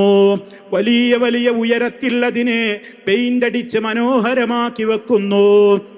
അതുപോലെ തന്നെ അതിന്മേൽ വർണ്ണപ്പട്ടുകൾ കൊണ്ട് മൂടുന്നു. അവിടെ അതാ പൂമാലകൾ ചാർത്തുന്നു. അവിടെ വലിയ നിലവിളക്കുകൾ കൊളുത്തിക്കൊണ്ട് അവിടേക്ക് എണ്ണയും തിരിയും നേർച്ചയാക്കുന്നു. അവിടെ വെച്ചിട്ടുള്ള നേർച്ചപ്പെട്ടിയിലേക്ക് കാശ് നേർച്ചയാക്കുന്നു. അവിടേക്ക് വിവിധങ്ങളായ വസ്ത്രങ്ങളും നാളികേരവും പച്ചക്കറികളും അതുപോലെ തന്നെ കോഴികളെയും ആടുകളെയും ഒക്കെ അങ്ങോട്ട് നേർച്ചയാക്കുന്നു. എന്താണ് ഇതിൻ്റെയൊക്കെ പിന്നിലുള്ള ഉദ്ദേശം? ഇവർക്ക് ഞങ്ങളുടെ നേർച്ചയുടെ സമയത്ത്, ഞങ്ങൾ ഇവരെ സിയാറത്ത് ചെയ്യുമ്പോഴാവട്ടെ അല്ലാത്ത സമയത്താവട്ടെ, ഇവർക്കൊക്കെ ഞങ്ങളെ കാണാനും കേൾക്കാനും അറിയാനുമൊക്കെ എല്ലാ അർത്ഥത്തിലും കഴിവുണ്ട്. അവർ സദാ ഞങ്ങളെ നിരീക്ഷിച്ചു കൊണ്ടിരിക്കുന്നുണ്ട്. ഞങ്ങളുടെ ആഗ്രഹങ്ങൾ അവർ കാണുന്നുണ്ട്, കേൾക്കുന്നുണ്ട്, അറിയുന്നുണ്ട്, അവർ സഹായിക്കുന്നുണ്ട് എന്ന അർത്ഥത്തിലാണ് അവരെ സമീപിച്ചു കൊണ്ടിരിക്കുന്നത്. ഇത് ഇസ്ലാമല്ല. ഇതും ഇസ്ലാമുമായി യാതൊരു ബന്ധവുമില്ല. സഹോദരന്മാരെ, അപ്പൊ നിങ്ങൾ ആലോചിക്ക്, ഈ കൃത്യമായ നിലക്കുള്ള സിയാറത്ത് എന്ന പേരിൽ ഖബറുകളുമായി ബന്ധപ്പെട്ടുകൊണ്ട് സമൂഹത്തിൽ നടത്തിക്കൊണ്ടിരിക്കുന്ന കാര്യങ്ങൾ എന്തൊക്കെയാണ്? ഇതാണ് ഇവിടുത്തെ തർക്ക വിഷയം. ഇവിടെ 17 ശുഹദാക്കൾ ഉണ്ടോ ഇല്ലേ എന്നതല്ല തർക്കം. ആ 17 ശുഹദാക്കൾ, അവരെക്കുറിച്ച് പറയപ്പെട്ട ചരിത്രം, ആ ചരിത്രങ്ങളെ സംബന്ധിച്ച് ഞാൻ അതിനെക്കുറിച്ച് പഠിച്ചയാളല്ല. അതുകൊണ്ട് അതിനെ അനുകൂലിക്കാനോ എതിർക്കാനോ നിഷേധിക്കാനോ ഞാൻ ആളുമല്ല. ആരോ ആവട്ടെ, അവർ ശുഹദാക്കളെങ്കിൽ അള്ളാഹുവിൻ്റെ അടുക്കൽ അവർക്ക് വലിയ പ്രതിഫലം അള്ളാഹു കൊടുക്കുമാറാകട്ടെ. പക്ഷേ നിങ്ങൾ ചിന്തിക്ക്, ആ 17 ശുഹദാക്കളുടെ പേരിൽ ഇവിടെ ദർഗ കെട്ടിയതെന്തിനാണ്?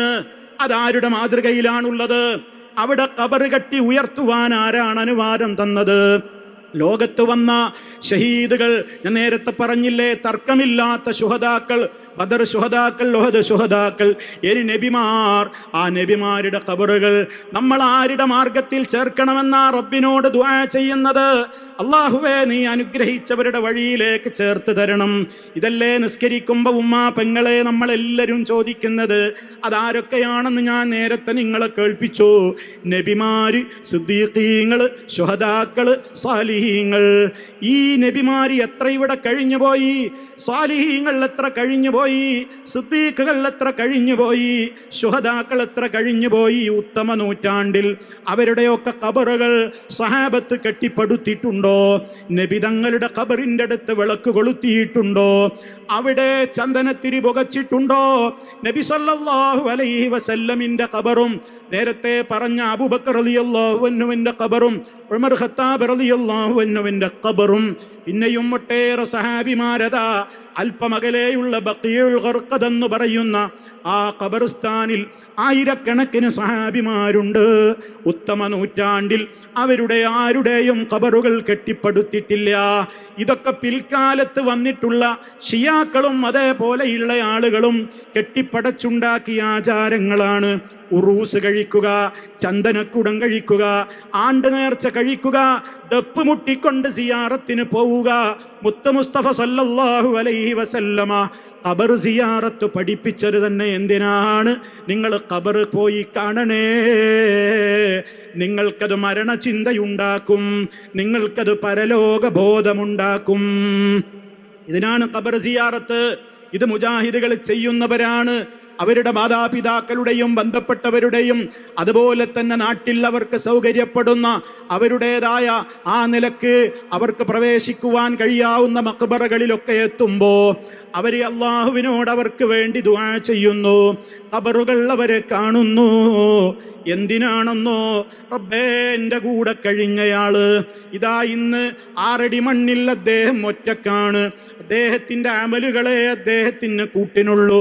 ഞാനും ഇതുപോലെ മരിക്കുമല്ലോ, ഞാനൊന്ന് നന്നാകണമല്ലോ, എൻ്റെ ജീവിതത്തിൽ ഒരു മാറ്റം വരുത്തണമല്ലോ.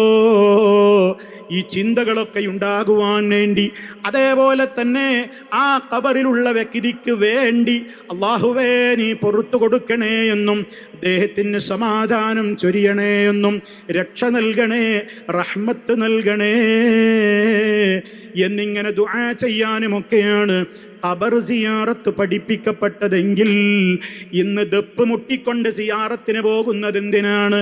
മുത്ത മുസ്തഫയുടെ കാലത്തുണ്ടല്ലോ ദപ്പ്. അവർക്കെന്തേ ദപ്പടിക്കാൻ അറിയില്ലേ? എത്രയെത്ര മഹാന്മാർ ആ ബഖീൽ നബി തങ്ങളുടെ നേതൃത്വത്തിൽ ഖബറടക്കം നടന്നു. അള്ളാന്റെ റസൂൽ സഹാബിമാരോട് ഇതേ ബദർ ശുഹദാക്കളതാ ഷഹീദുകളായ മാസം 17 റമദാനിന്റെ ദിവസം അവരുടെ ഖബറുകൾ നമ്മൾക്കൊക്കെ ഒന്നിച്ചൊന്ന് സന്ദർശിക്കാൻ പോകാം. എല്ലാവരും ഒന്ന് ദപ്പെടുക്കണം. എന്നിട്ട് നമുക്കൊന്ന് ദപ്പടിച്ചുകൊണ്ട് ആടിപ്പാടി ഒന്ന് ബദരീങ്ങളുടെ ഖബറൊന്ന് കാണാൻ പോകാം. അതല്ലെങ്കിൽ ഉഹദീങ്ങളുടെ ഖബറൊന്ന് കാണാൻ പോകാമെന്ന് മുത്ത മുസ്തഫ ആഹ്വാനം ചെയ്തത് എവിടെയെങ്കിലും ഉണ്ടോ? സഹാബത്ത് അങ്ങനെ ചെയ്തോ? മറിച്ചങ്ങനെ ദപ്പടിച്ചുകൊണ്ട് സിയാറത്തിന് പോകുന്ന രീതി, ആ രൂപത്തിലുള്ള സമ്പ്രദായം, പൈശാചികമായ ആ സമ്പ്രദായം അതാരാണ് കൊണ്ടുവന്നത്? ഏത് നബിമാരുടെ മാതൃകയാ ഉള്ളത്? ഏത് സിദ്ദീഖീങ്ങളുടെ മാതൃകയാ ഉള്ളത്? ഏത് ശുഹദാക്കളുടെ മാതൃകയാ ഉള്ളത്? ഏത് സാലിഹീങ്ങളുടെ മാതൃകയാ ഉള്ളത്? അപ്പോൾ ആ ശുഹദാക്കളുടെയും സിദ്ദീഖീങ്ങളുടെയും ഒക്കെ പാത പിൻപറ്റിക്കൊണ്ടുള്ള സ്നേഹമാണ് വേണ്ടത്. മറിച്ച് അവരൊക്കെ പഠിപ്പിച്ച റബ്ബിനോട് മാത്രമുള്ള തേട്ടം എന്നുള്ളത് ഒഴിവാക്കിയിട്ട് അവരെ തന്നെ വിളിച്ച് തേടുന്നു. എന്നിട്ട് ഞാൻ നേരത്തെ പറഞ്ഞില്ലേ, കടം വീടാൻ വേണ്ടി ബദരീങ്ങളോടാ തേടുന്നത്. അതേപോലെ തന്നെ പ്രയാസങ്ങൾ അകപ്പെട്ടാൽ അതിൽ നിന്ന് രക്ഷപ്പെടുത്താൻ ബദരീങ്ങളെ നിങ്ങളല്ലാതെ ഇല്ല എന്നാണ് പറയുന്നത്. അങ്ങനെയുള്ള 100 കൂട്ടം കാര്യങ്ങൾക്ക് വേണ്ടി ബദർ ശുഹദാക്കളെ വിളിച്ച് തേടുകയാണ്, വഹദ് ശുഹദാക്കളെ വിളിച്ച് തേടുകയാണ്. ഓ പ്രിയപ്പെട്ടവരെ, ഇതിന് നമുക്ക് എവിടെയാണ് മാതൃക? ഇതാണ് നിങ്ങൾ ചിന്തിക്കേണ്ടത്. അതേപോലെ തന്നെ നിങ്ങൾ ആലോചിക്ക്, ഔലിയായിനെ സംബന്ധിച്ചുള്ള വികലമായ ധാരണകൾ വെച്ച് പുലർത്തുകയാണ് സമൂഹം. ഔലിയാക്കളുണ്ട് എന്നതിന് ഇനി ആയത്തും ഹദീസും ഓതേണ്ടതില്ല. കാരണം അതും നേരത്തെ പറഞ്ഞ ശുഹദായിന്റെ വിഷയത്തെ പോലെ തന്നെ തർക്കമില്ലാത്ത കാര്യമാണ്. റബ്ബിലേക്ക് അടുപ്പം സിദ്ധിച്ചിട്ടുള്ള മഹാന്മാരാണ് വലിയകൾ. അവർ അള്ളാഹു പഠിപ്പിച്ചതുപോലെയുള്ള വിശ്വാസവും അതനുസരിച്ചുള്ള സൽക്കർമ്മങ്ങളും കൊണ്ട് ജീവിതത്തെ വിമലീകരിച്ചവരാണ്, ശുദ്ധീകരിച്ചവരാണ്. അവരിലൂടെ അത്ഭുതങ്ങൾ പ്രകടമാവുകയും ചെയ്യും. അതൊക്കെ തർക്കമില്ലാത്ത കാര്യമാണ്. വിശുദ്ധ ഖുർആനിൽ നിരവധി മുഅ്ജിസത്തുകളുണ്ട്, കറാമത്തുകളെ പറ്റി പറഞ്ഞിട്ടുണ്ട്. ഹദീസുകളിൽ എമ്പാടും വേറെയുമുണ്ട്. പക്ഷേ തർക്കമെന്താണ്? അവരെ വിളിച്ചു പ്രാർത്ഥിക്കാമോ? അവരെ വിളിച്ചുകൊണ്ട് സഹായം തേടാമോ? അതാണ് തർക്കം. അതൊരിക്കലും പാടില്ല തന്നെ. മാത്രമല്ല, അവരെ കുറിച്ചുള്ള വികലമായ വിശ്വാസങ്ങൾക്കും നമുക്കെവിടെയാണ് പ്രമാണം? അവർക്കൊരു തടി മാത്രമല്ലത്രേ, അവർക്കൊരുപാട് തടികളാണ്. നിസ്കരിക്കുന്നത് കാണൂല. കാരണം അവർക്ക് ശരീഅത്ത് ബാധകമാവാത്ത ഒരവസ്ഥയുണ്ട് പോലും. മജ്ദൂബുകളാണെന്ന് അവരെ കുറിച്ച് പറയുന്നു. ജദ്ബിന്റെ ഹാലെന്ന് പറയുന്നു. ഉന്മാദാവസ്ഥ എന്നവർ പറയുന്നു. ആ അവസ്ഥയിലെത്തിയാൽ അവർക്ക് നിസ്കാരം നിർബന്ധമില്ല, നോമ്പ് നിർബന്ധമില്ല എന്നൊക്കെ പറയുന്ന വികലമായ വിശ്വാസം ഇസ്ലാമിൽ അങ്ങനെയുണ്ടോ? ഏത് പദവിയിൽ ഒരാളെത്തിയാലും നിസ്കാരം നിർബന്ധമാകാത്ത ഒരവസ്ഥ മുസ്ലിമീങ്ങൾക്കില്ല. മറിച്ചൊരാൾക്ക് ഭ്രാന്താണോ എങ്കിൽ അയാൾക്ക് നിസ്കാരം നിർബന്ധമില്ല. ആ ഭ്രാന്തായ കാരണത്താലാണ് CM മടവൂര് നിസ്കരിക്കാത്തതെങ്കിൽ അയാൾ കുറ്റക്കാരനുമല്ല. പക്ഷേ നമ്മുടെ കാന്തപുരം മുസ്ലിയാർ അത് സമ്മതിച്ചു കൊടുക്കുന്നില്ല. CM മടവൂരിന് ഭ്രാന്താണെന്ന് ചിലർ പറയുന്നുണ്ട് എന്ന് പറഞ്ഞുകൊണ്ട് അദ്ദേഹം പറയുന്നത് എന്താ? അദ്ദേഹത്തിന് ഭ്രാന്തൊന്നുമില്ല, നല്ല തെളിഞ്ഞ ബുദ്ധിയുണ്ടായിരുന്നു എന്നാണ്. എങ്കിൽ പിന്നെ CM ചെയ്തത് തെറ്റല്ലേ? എങ്കിൽ CM മടവൂര് ചെയ്തത് ഹറാമായ കാര്യമല്ലേ?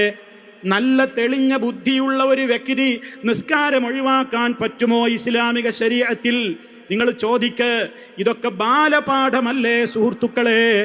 ബുദ്ധി ഒരാൾക്ക് മറിഞ്ഞു പോയാൽ അയാൾക്ക് നിസ്കാരമില്ല. പിന്നെ ഇസ്ലാമിൻ്റെ നിയമങ്ങളൊന്നും അയാൾക്ക് ബാധകാവൂല. കാരണം ഭ്രാന്താണ്, അതിന് വേറെ ഇളവാണ്. എന്നാൽ ആ ഇളവൊന്നും മടവൂരിന് കൊടുക്കണ്ടെന്നാ പറയണത്.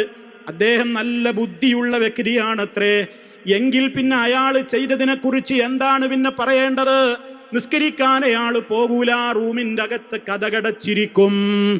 നിസ്കരിക്കാത്തതെന്താന്ന് ചോദിച്ചവനോട് കൈപ്പത്തി കാണിച്ചു കൊടുത്തു. ഹറമിൽ നിസ്കരിക്കുന്നതാണത്രേ കാണിച്ചു കൊടുത്തത്. വിശുദ്ധ റമദാനിൽ നോമ്പെടുത്ത ആളുകളെ കൊണ്ട് അയാൾ ചായ കുടിക്കുന്നു, കുടിപ്പിക്കുന്നു, നോമ്പ് മുറിപ്പിക്കുന്നു. ഇത് ഇസ്ലാമാണോ? ഇതിനെവിടെയാണ് രേഖ? അയാളാണ് ലോകം മുഴുവൻ നിയന്ത്രിക്കുന്നത് പോലും. സ്വന്തം ശരീരത്തിൽ ഷുഗർ ഉണ്ടായിട്ട് കാലിൽ വ്രണത്ത് വന്നു, കാലിൻ്റെ തള്ളവിരൽ പഴുത്തു, അത് മുറിവ് വ്രണം അധികമായി. അങ്ങനെ അതിൽ മഞ്ഞളൊക്കെ വെച്ച് കെട്ടേണ്ടി വന്നു. സ്വന്തം കാൽവിരലിൽ ബാധിച്ച ഒരു വ്രണത്തെപ്പോലും നിയന്ത്രിക്കാനാവാത്ത, സ്വന്തം ശരീരത്തിൽ ബാധിച്ചിട്ടുള്ള ഷുഗർ രോഗത്തെ നിയന്ത്രിക്കാൻ സാധിക്കാത്ത CM മടവൂരാണത്രേ മുദബ്ബിറുൽ ആലം. ലോകം മുഴുവൻ അദ്ദേഹം നിയന്ത്രിക്കുകയാണ് പോലും. അദ്ദേഹം ഇങ്ങനെ നോക്കുന്നത് കൊണ്ട് ഇവിടെ സൂര്യചന്ദ്ര നക്ഷത്രാദികളൊക്കെ കൂട്ടിമുട്ടാതെ അതിൻ്റെ വഴിക്ക് സഞ്ചരിക്കുന്നു. പ്ലെയിനുകളൊക്കെ തകരാതെ പറന്നു പോകുന്നു. തീവണ്ടികളൊക്കെ കൂട്ടിമുട്ടാതെ സഞ്ചരിക്കുന്നു. ബസ്സുകളും കാറുകളുമൊക്കെ യഥാവിധി അങ്ങനെ സഞ്ചരിക്കുന്നു. കാരണം മൂപ്പരങ്ങനെ നോക്കുന്നുണ്ട് പോലും. ഒരു ഇല പോലും വീഴുന്നില്ല CM മടവൂരി അറിയാതെ എന്നിങ്ങനെ റഹ്മാനായ റബ്ബിനുള്ള ഗുണവിശേഷണങ്ങൾ ഓരോന്നോരോന്ന് CM മടവൂരിനും ചാർത്തിക്കൊടുക്കുന്ന ഇത്തരത്തിലുള്ള കടുത്ത ശിർക്കിൻ്റെ പ്രവണത ഈ സമൂഹത്തിൽ അതാ ആളുകൾ വെച്ച് പുലർത്തുന്നു. ആലോചിച്ചു നോക്കണം. എത്രത്തോളം ലോകം മൊത്തം നിയന്ത്രിക്കുന്നത് CM മടവൂരാണ് എന്നുള്ളത് പേരോട് മുസ്ലിയാർക്ക് പോലും ദഹിക്കുന്നില്ലെങ്കിൽ അതെത്ര കടുത്ത ശിർക്കായിട്ടാണ്. നിങ്ങൾ ആലോചിച്ചു നോക്കൂ. അദ്ദേഹം പറയുന്നത് എന്താണ്? അങ്ങനെ ലോകം മൊത്തം നിയന്ത്രിക്കുന്നത് മടവൂരാണെന്ന് പറയരുത്, അത് ശിർക്കാകുമെന്നാണ് പറയുന്നത്. അപ്പൊ ഇവിടെ ആരാണ് ശിർക്ക് ചെയ്യുന്നത്? ലോകത്തിന്റെ മൊത്തം കൺട്രോള് ഈ AP അബൂബക്കർ മുസ്ലിയാർ വരെ പറയുന്നത് എന്താണ്? അന മുദബ്ബിറുൽ ആലം, അന ഖുതുബുൽ ആലം. ഞാനാണ് ലോകം മൊത്തം നിയന്ത്രിക്കുന്ന ഖുതുബ്, ഞാനാണ് ലോകം മൊത്തം നിയന്ത്രിക്കുന്ന എല്ലാത്തിനും കഴിവുള്ളയാള് എന്ന് CM മടവൂരി അവകാശപ്പെട്ടതും ആ പേരിലൊരു മൗലിദ് കിതാബ് തന്നെ മർക്കസിൽ മുമ്പ് പഠിപ്പിച്ചിരുന്ന ഒരു അധ്യാപകൻ എഴുതിയിട്ടുണ്ട്. അൽ മൗലിദുൻ നൂരി എന്ന പേരിൽ ഒരു മൗലിദ് എഴുതിയിട്ടുണ്ട്. ആ മൗലിദിൽ അവകാശപ്പെടുന്നത് എന്താണ്? CM ആണ് ലോകം നിയന്ത്രിക്കുന്നത്, CM ആണ് മൊത്തം കൺട്രോൾ നടത്തുന്നതെന്നാണ്.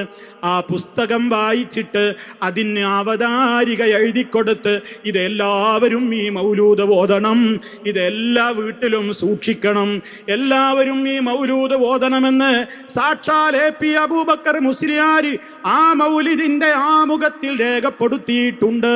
പക്ഷേ ഇപ്പോൾ അലവി സഖാഫി പറയുന്നത് ഉസ്താദ് അവതാരിക എഴുതി എന്നുള്ളത് കൊണ്ട് ഉള്ളിലുള്ളത് ഉസ്താദ് വായിച്ചോളണം എന്നില്ല.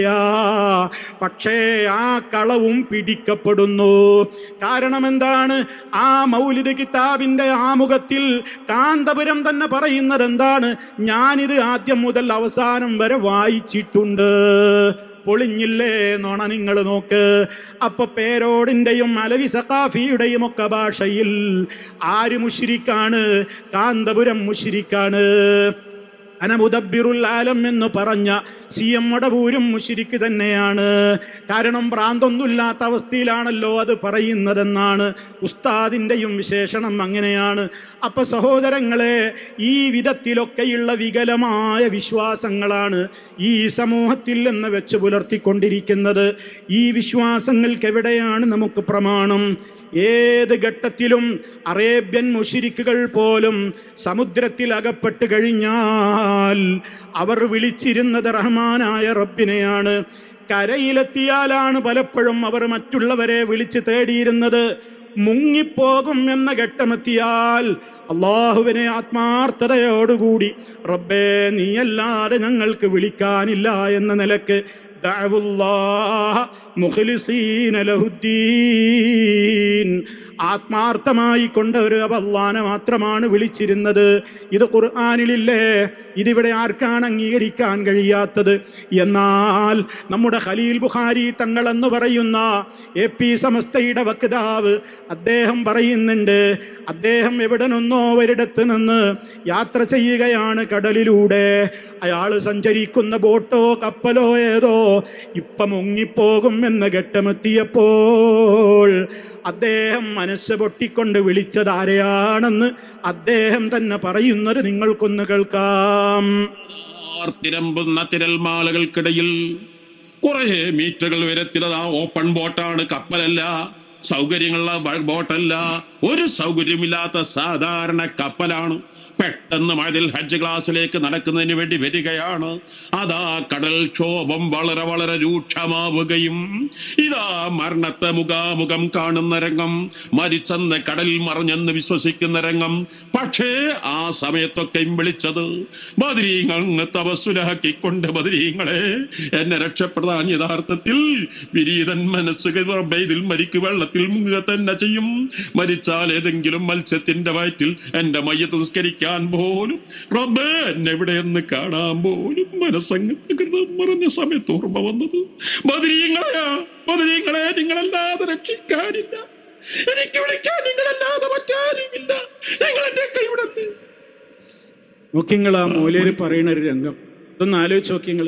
അള്ളാഹ് വളരെ കൃത്യമായി പറയാണ്, അറേബ്യൻ മുശ്രിക്കുകൾ അവര് സമുദ്രത്തിൽ യാത്ര ചെയ്തുകൊണ്ടിരിക്കുമ്പോൾ കാറ്റിലും കോളിലും പെട്ട് കപ്പൽ ആടിയുലഞ്ഞ് അവര് മുങ്ങി മരിക്കും എന്ന ഘട്ടമെത്തുമ്പോൾ അവര് അള്ളാനെ മാത്രമാണ് വിളിച്ചത്.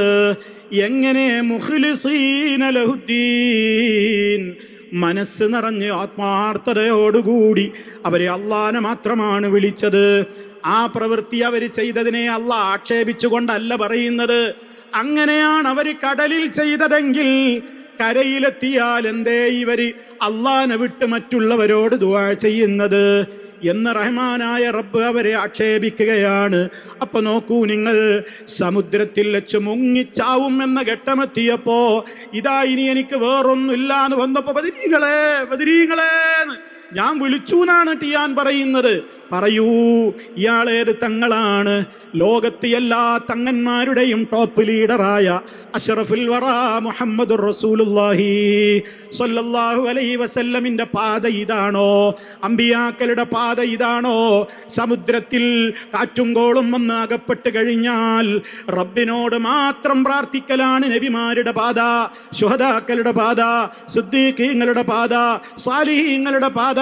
മറിച്ച് ഇങ്ങനെ കരയിൽ വെച്ചും കടലിൽ വെച്ചുമൊക്കെ ഇടങ്ങേറും ആപത്തും ബാധിച്ചു കഴിഞ്ഞാൽ അള്ളാനോട് മാത്രം പ്രാർത്ഥിച്ചിരുന്ന അറേബ്യൻ മുശ്രിക്കിനേക്കാളും കടത്തി വെട്ടിയിട്ട് ആ സമയത്ത് പോലും ബദരീങ്ങളെ ബദരീങ്ങളെ എന്ന് വിളിക്കാനാണ് ഇവർ സമയം കണ്ടെത്തുന്നതെങ്കിൽ ഇവരുടെ വിശ്വാസം എവിടെയാണ് ഇസ്ലാമുമായി പൊരുത്തപ്പെടുന്നത്?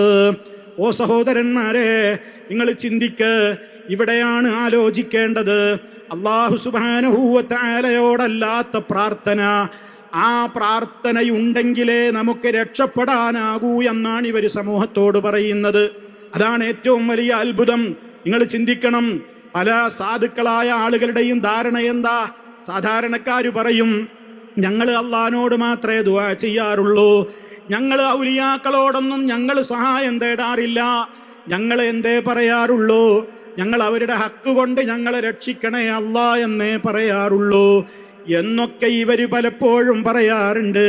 നിങ്ങൾ ആലോചിച്ചു നോക്കൂ, മുസ്ലിയാക്കന്മാര് ഇതേ നേതാവ് ഇതേ രൂപത്തിൽ പറയുമ്പോൾ അണികളിനി പ്രാർത്ഥിക്കുന്ന പ്രാർത്ഥനയുടെ കോലം കൂടി നിങ്ങളൊന്ന് കേട്ടു നോക്കൂ. തങ്ങളോരെ ഇക്കാണും മജ്‌ലിസിൽ വന്ന് കാവൽ നൽകിടണേ, അജ്മീറിൽ പൂത്ത മലരേ സുൽത്താനുൽ ഹിന്ദോരെ ഇക്കാണും പാപികൾക്കെന്നും തുണ നൽകിടണേ, മമ്പുറമിൽ പൂത്തമുത്തേ ഖുത്ബുസ്സമാൻ തങ്ങളോരെ ഇക്കാണും പാപികൾക്കെന്നും തുണ നൽകിടണേ.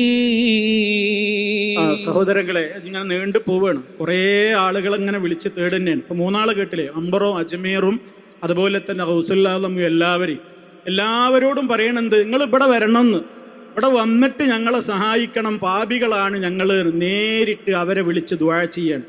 ഞാനിത് കേൾപ്പിക്കുന്നത് എന്തിനാ? ഈ സാധാരണ ജനങ്ങൾ പറയും ഞങ്ങളാരും അവരെ വിളിച്ച് തേടാറില്ല, ഞങ്ങൾ അവരെ ഹക്കുകൊണ്ട് ഞങ്ങളെ പാപം പൊറുക്കണേ, രോഗം മാറ്റണേ എന്നൊക്കെ പറയാറുള്ളൂ എന്നാണ് സാധു ജനങ്ങളുടെ വിചാരം. അതാണ്. നിങ്ങൾ കണ്ടില്ലേ, വലിയ മുസ്ലിയാരും അണികളും ഒക്കെ നേരിട്ട് വിളിച്ച് തേടുകയാണ്. കാരണം എന്താ? അവർ സമൂഹത്തോട് പറയുന്നത് അള്ളാനെ നമ്മൾ നേരിട്ട് വിളിച്ചിട്ട് കാര്യമില്ല എന്നാണ്. അള്ളാനെ നമ്മൾ നേരിട്ട് വിളിച്ചിട്ട് കാര്യമില്ല.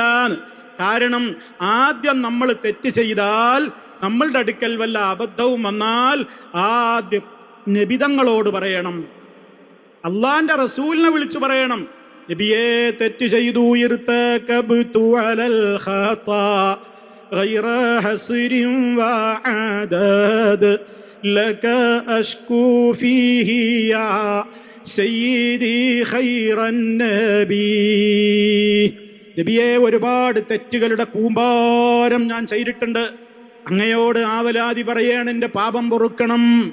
ഇങ്ങനെ ആദ്യം നബിയോട് പറഞ്ഞിട്ട് അള്ളാഹിനോട് പറഞ്ഞാലേ കാര്യമുള്ളൂ, നേരിട്ട് അള്ളാഹിനോട് ചോദിച്ചിട്ട് കാര്യമല്ല. ഇത് അവർ ആയത്തോതി പറയുമ്പോൾ എൻ്റെ സാധാരണ ജനങ്ങളൊന്ന് ചിന്തിക്ക്. മുസ്തഫൽ ഫൈസി എഴുതിയിട്ടുള്ള ഒരു ഖുർആൻ വ്യാഖ്യാനമുണ്ട്. ആ ഖുർആൻ വ്യാഖ്യാനത്തിൽ സൂറത്തുൽ ബഖറയിൽ ഒരായത്തുണ്ട്, വഇദാ സഅലക ഇബാദി അന്നി ഫഇന്നി ഖരീബ്. എൻ്റെ അടിമകൾ എന്നെക്കുറിച്ച് നിന്നോട് ചോദിച്ചാൽ ഞാൻ അവരുടെ സമീപസ്ഥനാണ്, അടുത്തുള്ളവനാണ്. പ്രാർത്ഥിക്കുന്നവർ എന്നെ വിളിച്ചു പ്രാർത്ഥിച്ചാൽ ഞാൻ ആ പ്രാർത്ഥനയ്ക്ക് ഉത്തരം നൽകുന്നതാണ്. അതുകൊണ്ട് എൻ്റെ ആഹ്വാനം അവർ സ്വീകരിക്കുകയും അവർ എന്നിൽ വിശ്വസിക്കുകയും ചെയ്യട്ടെ. അവർ നേർവഴി പ്രാപിക്കുവാൻ അതാണ് നല്ലത് എന്ന ആശയം അർത്ഥം വരുന്ന ഒരായത്ത് സൂറത്തുൽ ബഖറയിലുണ്ട്. ആ ആയത്തിൽ അള്ളാഹുവിനെ നേരിട്ട് വിളിക്കാനാണല്ലോ ആ പറയുന്നത്. എന്നാൽ ഈ മുസ്തഫൽ ഫൈസി എന്ന് പറയുന്ന ഈ മുസ്ലിയാർ, അയാൾ ഖുർആനിന് വ്യാഖ്യാനം എഴുതിയപ്പോൾ, എൻ്റെ സഹോദരങ്ങളെ നിങ്ങൾ ചിന്തിക്കുക, എത്ര ഗൗരവമുള്ള വാക്കാണ് അയാൾ എഴുതിയത്. അയാൾ പറയുന്നത് എന്താണെന്നോ, എൻ്റെ അടിമകൾ താങ്കളോട് ചോദിച്ചാൽ എന്ന പ്രയോഗത്തിൽ നിന്ന് തന്നെ മനസ്സിലാകുന്നത് അള്ളാഹുവിൻ്റെ യഥാർത്ഥ അടിമകൾ നബിയോട് ചോദിക്കും എന്നാണ്. അപ്പൊ യഥാർത്ഥ അടിമകളാവണോ നമ്മൾ എന്ത് വേണം? അള്ളാഹിനോട് നേരിട്ട് ചോദിക്കരുത്. യഥാർത്ഥ അടിമകളാണോ നിങ്ങൾ അള്ളാഹിനോട് നേരിട്ട് ചോദിക്കാൻ പാടില്ല. പിന്നെ എന്ത് ചെയ്യണം? നേരിട്ട് നബിയോടാണ് ചോദിക്കേണ്ടത്. അങ്ങനെ ചോദിക്കാത്തവർക്ക് അടുപ്പമോ ഉത്തരമോ ലഭിക്കില്ലെന്ന് തന്നെ ഇതിൽ വ്യക്തമാകുന്നു. അപ്പൊ നമ്മിൽ നിന്ന് എന്ത് ആഗ്രഹങ്ങൾ നമുക്കുണ്ടെങ്കിലും, നമുക്ക് എന്ത് കാര്യങ്ങൾ നേടാനുണ്ടെങ്കിലും ആദ്യം നബിയോട് വിളിച്ചു പറയണം, നബിയേ. അങ്ങനെ നബിയോട് വിളിച്ചു പറഞ്ഞ് മഹാനായ റസൂൽ സല്ലല്ലാഹു അലൈഹി വസല്ലമയോട് പറഞ്ഞിട്ട് അള്ളാഹിനോട് പറഞ്ഞിട്ട് കാര്യമുള്ളൂ. അതല്ലാതെ നേർക്ക് നേരെ അല്ലാ റബ്ബേ എന്നൊന്നും വിളിക്കുന്നവർക്ക് അള്ളാഹിൻ്റെ അടുപ്പവും കിട്ടൂല, അള്ളാഹ് ഉത്തരവും ചെയ്യൂല. നിങ്ങൾ ചിന്തിക്കണം, ഈ ഫൈസി എഴുതിയിട്ടുണ്ടോ? മുസ്ലിയാക്കന്മാര് പറയട്ടെ, നിങ്ങൾ വോയിസ് മെസ്സേജിൽ പറഞ്ഞില്ലേ ഇവരുടെ സംസാരം കേൾക്കാൻ പോകരുത്. കാരണം അവര് ആയത്തോതിയിട്ട് ഇല്ലാത്ത അർത്ഥം പറയും. ആയത്ത് ഒരു ഭാഗം ഓതിയിട്ട് പകുതി അവർ മാറ്റിവെക്കും. എന്തൊക്കെ ദുരാരോപണങ്ങളാണ് ആ ശബ്ദമയച്ച സുഹൃത്തെന്ന് പറയുന്ന, തങ്ങളെന്ന് പറയുന്ന സുഹൃത്തെ നിങ്ങൾ നിങ്ങളുടെ വോയിസ് മെസ്സേജിലൂടെ ഞങ്ങളെക്കുറിച്ച് പറഞ്ഞത്. പരലോകം വരാനുണ്ടെന്ന ഓർമ്മ വേണം തങ്ങളെ. നിങ്ങൾ ഖത്തീബുമാരോട് പറഞ്ഞതെന്താ? ഈ രാമന്തളിയിലുള്ള നിസ്കാര പള്ളിയിലുള്ള ഇമാമുമാർക്ക് നിങ്ങൾ കൊടുത്ത മെസ്സേജ് എന്താണ്? ഇവർ ആയത്തോതിയിട്ട് ഇല്ലാത്ത അർത്ഥം പറയുമെന്നല്ലേ നിങ്ങൾ പറഞ്ഞത്? നിങ്ങളുടെ മുസ്ലിയാരാണ് ഈ അർത്ഥം കൊടുത്തത്. മുസ്തഫൽ ഫൈസി എന്ന് പറയുന്ന ഫൈസി ഈ ആയത്തോതിയിട്ട് അള്ള പറഞ്ഞതിൻ്റെ നേരെ എതിരർത്ഥമല്ലേ കൊടുത്തത്? അല്ലെങ്കിൽ നിങ്ങൾ ഇതേ വോയിസ് വിട്ട വ്യക്തിയോട് പറയട്ടെ, നാളെ ഒരു വോയിസ് നിങ്ങൾ വേറെ വിട്, മുസ്തഫൽ ഫൈസി പറഞ്ഞതാണ് ശരി, അത് ഇന്ന തഫ്സീറിലുണ്ട്. നിങ്ങൾക്ക് പറയാൻ കഴിയുമോ? വെല്ലുവിളിക്കുകയല്ല, വിനയത്തോടെ അപേക്ഷിക്കുന്നു. സാധാരണക്കാർ കാര്യം പഠിക്കട്ടെ. ഞങ്ങൾക്കിവിടെ ആരോടും ശത്രുതയില്ല. ഞങ്ങളോട് പലർക്കും ശത്രുതയുണ്ട്. കാരണം ഞങ്ങൾ പറയുന്നത് നേരിട്ട് ആളുകൾ കേട്ടാൽ നിങ്ങൾക്ക് ചിലർക്കൊക്കെ ചില പ്രശ്നങ്ങളുണ്ട്. അത് സാധാരണക്കാരുടെ പ്രശ്നങ്ങളല്ല, നിങ്ങളുടെ പ്രശ്നങ്ങളാണ്. അതിന് ചില നഷ്ടം വരും എന്നുള്ളത് കൊണ്ടാണ് നിങ്ങളുടെ ബേജാറ്. പക്ഷേ നിങ്ങളടക്കമുള്ളവർ ചിന്തിക്കാനാ പറയുന്നത്. മരിച്ചു പോകണ്ടേ? മരണനേരത്ത് റബ്ബിൻ്റെ കോടതിയിൽ ഈ ശബ്ദം വരില്ലേ? ആയത്തോതിയിട്ട് ദുർവ്യാഖ്യാനിക്കുകയാണ്. ഞാനിവിടെ സ്ക്രീനിൽ നിങ്ങളെ കാണിച്ചത് അയാളുടെ ഖുർആൻ പരിഭാഷയുടെ പേജിൽ അയാൾ എഴുതിയ വരിയാണ്. അള്ളാന്റെ റസൂലിനോട് ആദ്യം കാര്യം പറഞ്ഞാലല്ലാതെ റബ്ബിനോട് നേരിട്ട് ചോദിക്കുന്നവർക്ക് അള്ളാഹുവിനോട് അടുപ്പം കിട്ടൂല, ഉത്തരം കിട്ടൂല എന്നാണ് ഈ ആയത്ത് വ്യക്തമാക്കുന്നതെന്ന് പച്ചമലയാളത്തിൽ എഴുതിവിട്ട ഫൈസിയുടെ തഫ്സീർ നിങ്ങൾ അംഗീകരിക്കുമോ തങ്ങളെ? അതോ അതിനെ തള്ളുമോ തങ്ങളെ? സ്നേഹത്തോടെ ചോദിക്കുന്നു. തീർന്നില്ല, അടുത്തത് വരട്ടെ. മാത്രമല്ല നമുക്ക് അള്ളാഹിനോട് ചോദിക്കാൻ അർഹതയില്ല എന്നാണ് എഴുതിവിട്ടത്. അത് നിങ്ങൾക്ക് ഞാനൊന്ന് വായിച്ച് കേൾപ്പിച്ചു തരാം. സ്ക്രീനിൽ നിങ്ങൾക്കത് കാണുകയും ചെയ്യാം. അതിൽ പറയുന്നത് എന്താണ്? നമുക്ക് തിരുനബിയോടല്ലാതെ ചോദിക്കാൻ അർഹതയില്ല. ഓ മുസ്ലിമീങ്ങളെ, നിങ്ങൾ ശരിക്ക് ഗൗരവത്തോടെ ഈ വരികളൊന്ന് നിങ്ങളുടെ മനസ്സിൽ മനഃപ്പാടമാക്കി വെക്ക്. അയാൾ എഴുതുകയാണ്, നമുക്ക് തിരുനബിയോടല്ലാതെ ചോദിക്കാൻ അർഹതയില്ല. അള്ളാഹുവിനോട് ചോദിക്കാൻ റസൂലുള്ളാഹി സ്വല്ലല്ലാഹു അലൈഹി വസല്ലമക്ക് മാത്രമേ അധികാരമുള്ളൂ. അള്ളാഹുവിലേക്കുള്ള കവാടമാണ് അവിടുന്ന് എന്നൊക്കെ പറഞ്ഞിട്ട് പിന്നെ കുറച്ച് കാര്യങ്ങൾ പറഞ്ഞിട്ട് അവസാന വരിയിൽ അദ്ദേഹം പറയുകയാണ്, ആ നബി തങ്ങളെ മറികടന്ന് നേരിട്ട് നാഥനോട് ചോദിക്കുവാൻ നമ്മളാര്? അൽ ഇർഫാദ് എന്ന് പറയുന്ന മാസികയിൽ AP ഭാഗത്തിന്റെ ലേഖകൻ എഴുതിയ വരിയാണത്. ഈക്കക്കാരെഴുതിയത്. ആദ്യം പറയുമ്പോ AP-ക്കാർക്ക് തോന്നണ്ട ഞങ്ങൾ അങ്ങനെയൊന്നും പറയാത്ത ശുദ്ധന്മാരാണെന്ന് തോന്നണ്ട, ഗ്രൂപ്പ് വ്യത്യാസം ഞങ്ങൾക്കില്ല. ഇനി എന്ത് ഗ്രൂപ്പ് നിങ്ങളായാലും നിങ്ങളൊക്കെ ഒന്നാണെന്നല്ലേ 2 ദിവസം മുമ്പ് ജിഫിരി മുത്തുക്കോയ പറഞ്ഞതും. അതുകൊണ്ട് തന്നെ ഞങ്ങളതത്ര കാര്യമാക്കുന്നില്ല. ഞങ്ങൾക്ക് നിങ്ങളുടെ ഗ്രൂപ്പിസമല്ല വിഷയം. അള്ളാഹുവിൻ്റെ ആയത്തോതിക്കൊണ്ട് നിങ്ങൾ ഈ അട്ടിമറി നടത്തുന്നത് ഗൗരവത്തോടെ ഞങ്ങൾ പിടികൂടുകയാണ്. എന്താണ് ഇതിൽ പറഞ്ഞത്? നമുക്ക് തിരുനബിയോടല്ലാതെ ചോദിക്കാൻ അർഹതയില്ല. അള്ളാഹിനോട് ചോദിക്കാൻ റസൂലുള്ളാഹിക്ക് മാത്രമേ അധികാരമുള്ളൂ. അതുകൊണ്ട് നേരത്തെ എഴുതിയത് എന്താണ്? അള്ളാഹിനോട് നേരിട്ട് ചോദിച്ചാൽ ഉത്തരം കിട്ടൂല, അടുപ്പം കിട്ടൂല. ഓ സഹോദരി സഹോദരാ, രാവിലെ എഴുന്നേറ്റത് മുതൽക്ക് നമുക്ക് ദിക്റുണ്ട്, ദുആയുണ്ട്. വൈകുന്നേരം അതാ രാത്രി ഉറങ്ങാൻ കിടക്കുവോളം ചൊല്ലാനുള്ള ദിക്റുണ്ട്, ദുആയുണ്ട്. ഇതൊക്കെ ആരോടാ ചോദിക്കുന്നത്? മുത്തുനബിയോടാണോ? എങ്കിൽ നാളെ മുതൽ ഇനി നിങ്ങളിനി ആ ദിക്റുകളൊന്നും ചൊല്ലരുത്, നിങ്ങൾ ആ ദുആകളൊന്നും ചൊല്ലരുത്. കാരണം അതിൽ മുഴുവനും അള്ളാഹിനോടാണ് ചോദിക്കുന്നത്. മുത്തുനബിയോടുള്ള തേട്ടം എവിടെയാ? മറിച്ച് അള്ളാഹിൻ്റെ റസൂല് പോലും, അള്ളാഹിൻ്റെ റസൂലിനോട് സഹാബത്ത് വന്ന് ചോദിക്കുകയാണ്, ഓ നബിയേ, ഞങ്ങൾക്ക് ദുആ ചെയ്യാനൊരു ദുആ, അത് നിസ്കാരത്തിലാണെങ്കിലും പുറത്താണെങ്കിലും ഒക്കെ ഒരു ദുആ പഠിപ്പിച്ചു തരാമോ? അബൂബക്കർ സിദ്ദീഖ് റളിയല്ലാഹു അൻഹു എന്ന സിദ്ദീഖാണ് ചോദിക്കുന്നത്. ചോദിച്ചത് നബിയോടാണ്. അപ്പം നബിയോടാണ് ചോദ്യം, സിദ്ദീഖാണ് ചോദിച്ചത്. നബി എന്താ ഉത്തരം കൊടുക്കുന്നത്? നീ എന്നോട് ചോദിച്ചോ എന്നല്ല പറയുന്നത്. അബൂബക്കർ സിദ്ദീഖ് റളിയല്ലാഹു അൻഹുവിനോട് എന്താ പറഞ്ഞു കൊടുക്കുന്നത്? അബൂബക്കറേ, നീ ഇങ്ങനെ പറഞ്ഞോ, അല്ലാഹുമ്മ ഇന്നി ളലംതു നഫ്സി ളുൽമൻ കസീറാ വലാ യഗ്ഫിറു ദുനൂബ ഇല്ലാ അൻത ഫഗ്ഫിർ ലീ മഗ്ഫിറതൻ മിൻ ഇൻദിക വർഹംനി ഇന്നക അൻതൽ ഗഫൂറുർ റഹീം. അല്ലാഹുവോട് നേരിട്ടുള്ള ചോദ്യം, അർത്ഥം വിശദീകരിക്കാൻ എനിക്ക് സമയമില്ല. അല്ലാഹുവേ, ഞാൻ ഒരുപാട് അബദ്ധങ്ങൾ ചെയ്തിട്ടുണ്ട്, നീ എനിക്ക് പുറത്തു തരണം. പുറത്തു തരാൻ നീയല്ലാതെ മറ്റാരുമില്ല. അള്ളാഹിനോട് നേരിട്ടുള്ള ചോദ്യം അള്ള പഠിപ്പിച്ചു കൊടുക്കേണ്. ആയിരക്കണക്കിന് ദുആകൾ, ഇസ്തിഗ്ഫാറിന്റെ ദുആകൾ, കാര്യസാധ്യ പ്രാർത്ഥനകൾ ഒക്കെ അള്ളാഹിനോട്, എല്ലാം അള്ളാഹിനോട്. ഈ മുസ്ലിയാക്കളുടെ വാദപ്രകാരം ഈ പ്രാർത്ഥനകളൊക്കെ വെറുതെ. കാരണം നബിയോട് ചോദിച്ചിട്ടില്ല. നബിയോട് ചോദിക്കാൻ ഞാൻ കാര്യമില്ല.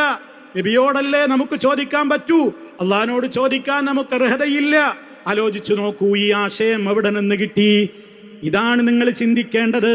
അപ്പം ഇതേപോലെയുള്ള അനിസ്ലാമികമായ കാര്യങ്ങൾ ഈ സമൂഹത്തിൻ്റെ മുമ്പിലേക്ക് പറഞ്ഞ് സമൂഹത്തെ പഠിപ്പിച്ചു കൊണ്ടിരിക്കുമ്പോൾ, ഓ പ്രിയപ്പെട്ടവരെ, ഇസ്ലാം പഠിപ്പിക്കുന്ന യഥാർത്ഥമായ ഒരു പാതയിലേക്ക് ഈ സമൂഹത്തെ തിരിച്ചു കൊണ്ടുവരാനാണ് നമ്മളിവിടെ പാടുപെട്ട് പ്രവർത്തിച്ചു കൊണ്ടിരിക്കുന്നത്. അതല്ലാതെ ഇവിടെ നബിമാരെയോ ശുഹദായിനെയോ സിദ്ദീഖീങ്ങളെയോ സാലിഹീങ്ങളെയോ വില കുറച്ച് കാണിക്കുവാനാണെന്ന് ആര് നിങ്ങളെ തെറ്റിദ്ധരിപ്പിച്ചാലും നിങ്ങളത് തെറ്റിദ്ധരിക്കരുതെന്നാണ് വിനയത്തോടെ എനിക്ക് ഓർമ്മപ്പെടുത്തുവാനുള്ളത്. മാത്രമല്ല, ഇതേപോലെയുള്ള വികലങ്ങളായ വിശ്വാസങ്ങൾ, ഈ വിശ്വാസങ്ങൾ സമൂഹത്തിൻ്റെ മുമ്പിലേക്ക് കൊണ്ടുവരാൻ വേണ്ടി പ്രത്യേകം ഉണ്ടാക്കിയ സംഘടനയാണ് ഈ സമസ്ത എന്ന് പറയുന്ന സംഘടന തന്നെ. 926 ഈ സംഘടന രൂപീകരിച്ചത് തന്നെയും അള്ളാഹിൻ്റെ റസൂലിൻ്റെ പേരിൽ കള്ളം പറഞ്ഞുകൊണ്ടാണ്. ആലോചിച്ചു നോക്കണം, അള്ളാഹിൻ്റെ റസൂലാണത്രേ വിളിച്ചു പറഞ്ഞത്. 925 സമസ്ത ഉണ്ടാക്കാൻ വേണ്ടി നോക്കിയപ്പോൾ റസൂല് അക്കൊല്ലം സമ്മതിച്ചില്ല. അള്ളാഹിൻ്റെ റസൂല് പറഞ്ഞു ഇത്രേ 25 വേണ്ട. 26 അള്ളാഹിൻ്റെ റസൂല് സമ്മതം കൊടുത്തപ്പോ സമസ്ത കേരള ജംഇയ്യത്തുൽ ഉലമ ഉണ്ടാക്കിയത്രേ തീർന്നില്ല. എന്നിട്ട് ആ സമസ്തയുടെ രൂപീകരണ യോഗത്തിലേക്ക് മുത്ത് റസൂല് കയറി വന്നു. എന്നിട്ട് സമസ്തയുടെ രൂപീകരണ യോഗം നടക്കുന്ന 1926 സമസ്തയുടെ ആ സദസ്സിലേക്ക് നബി വന്നിട്ട് അവിടെ ഏതോ ഒരു തുക്കട മൊയ്ലിയാർ ദുആ ചെയ്യുമ്പോ അള്ളാന്റെ റസൂല് ആമീൻ പറയാൻ അവിടെ ഉണ്ടായിരുന്നു അത്രേ എന്ന് ഉളുപ്പില്ലാതെ പ്രസംഗിക്കുന്ന മുസ്ലിയാക്കളെ, മുത്ത മുസ്തഫയുടെ പേരിൽ കള്ളം പറയുമ്പോ മരിച്ചു പോകണമെന്ന് ഓർമ്മയില്ലേ? സമസ്തയുടെ മഹത്വം പറയാൻ വേണ്ടി അള്ളാന്റെ പേരിൽ കളവ്, റസൂലുള്ളാന്റെ പേരിൽ കളവ്. എന്തിനാണ് ഈ കളവൊക്കെ പറയുന്നത്? നിങ്ങൾ നോക്കൂ, ഒരു മുസ്ലിയാർ ലജ്ജയില്ലാതെ സമസ്തയുടെ മദ്ഹ് പറയുന്ന 2-3 കൊച്ചു ക്ലിപ്പുകളുണ്ട്. അതൊക്കെ ഒന്ന് വരട്ടെ, ശേഷം ഞാൻ പറയാം. മനസ്സിലാക്കിയത് സമസ്ത ഉണ്ടാക്കാൻ സമ്മതം കൊടുത്തതും രൂപീകരണ യോഗത്തിൽ ദുആക്ക് ആമീൻ പറയുന്ന കൂട്ടത്തിലും സയ്യിദുനാ മുഹമ്മദുർ റസൂലുള്ളാഹി സ്വല്ലല്ലാഹു അലൈഹി വസല്ലം തങ്ങളുടെ സാന്നിധ്യം ഉണ്ടായിരുന്നു. സമ്മതം തന്റെ അവിടെ നിൽക്കട്ടെ, മറന്നു പോകരുത്.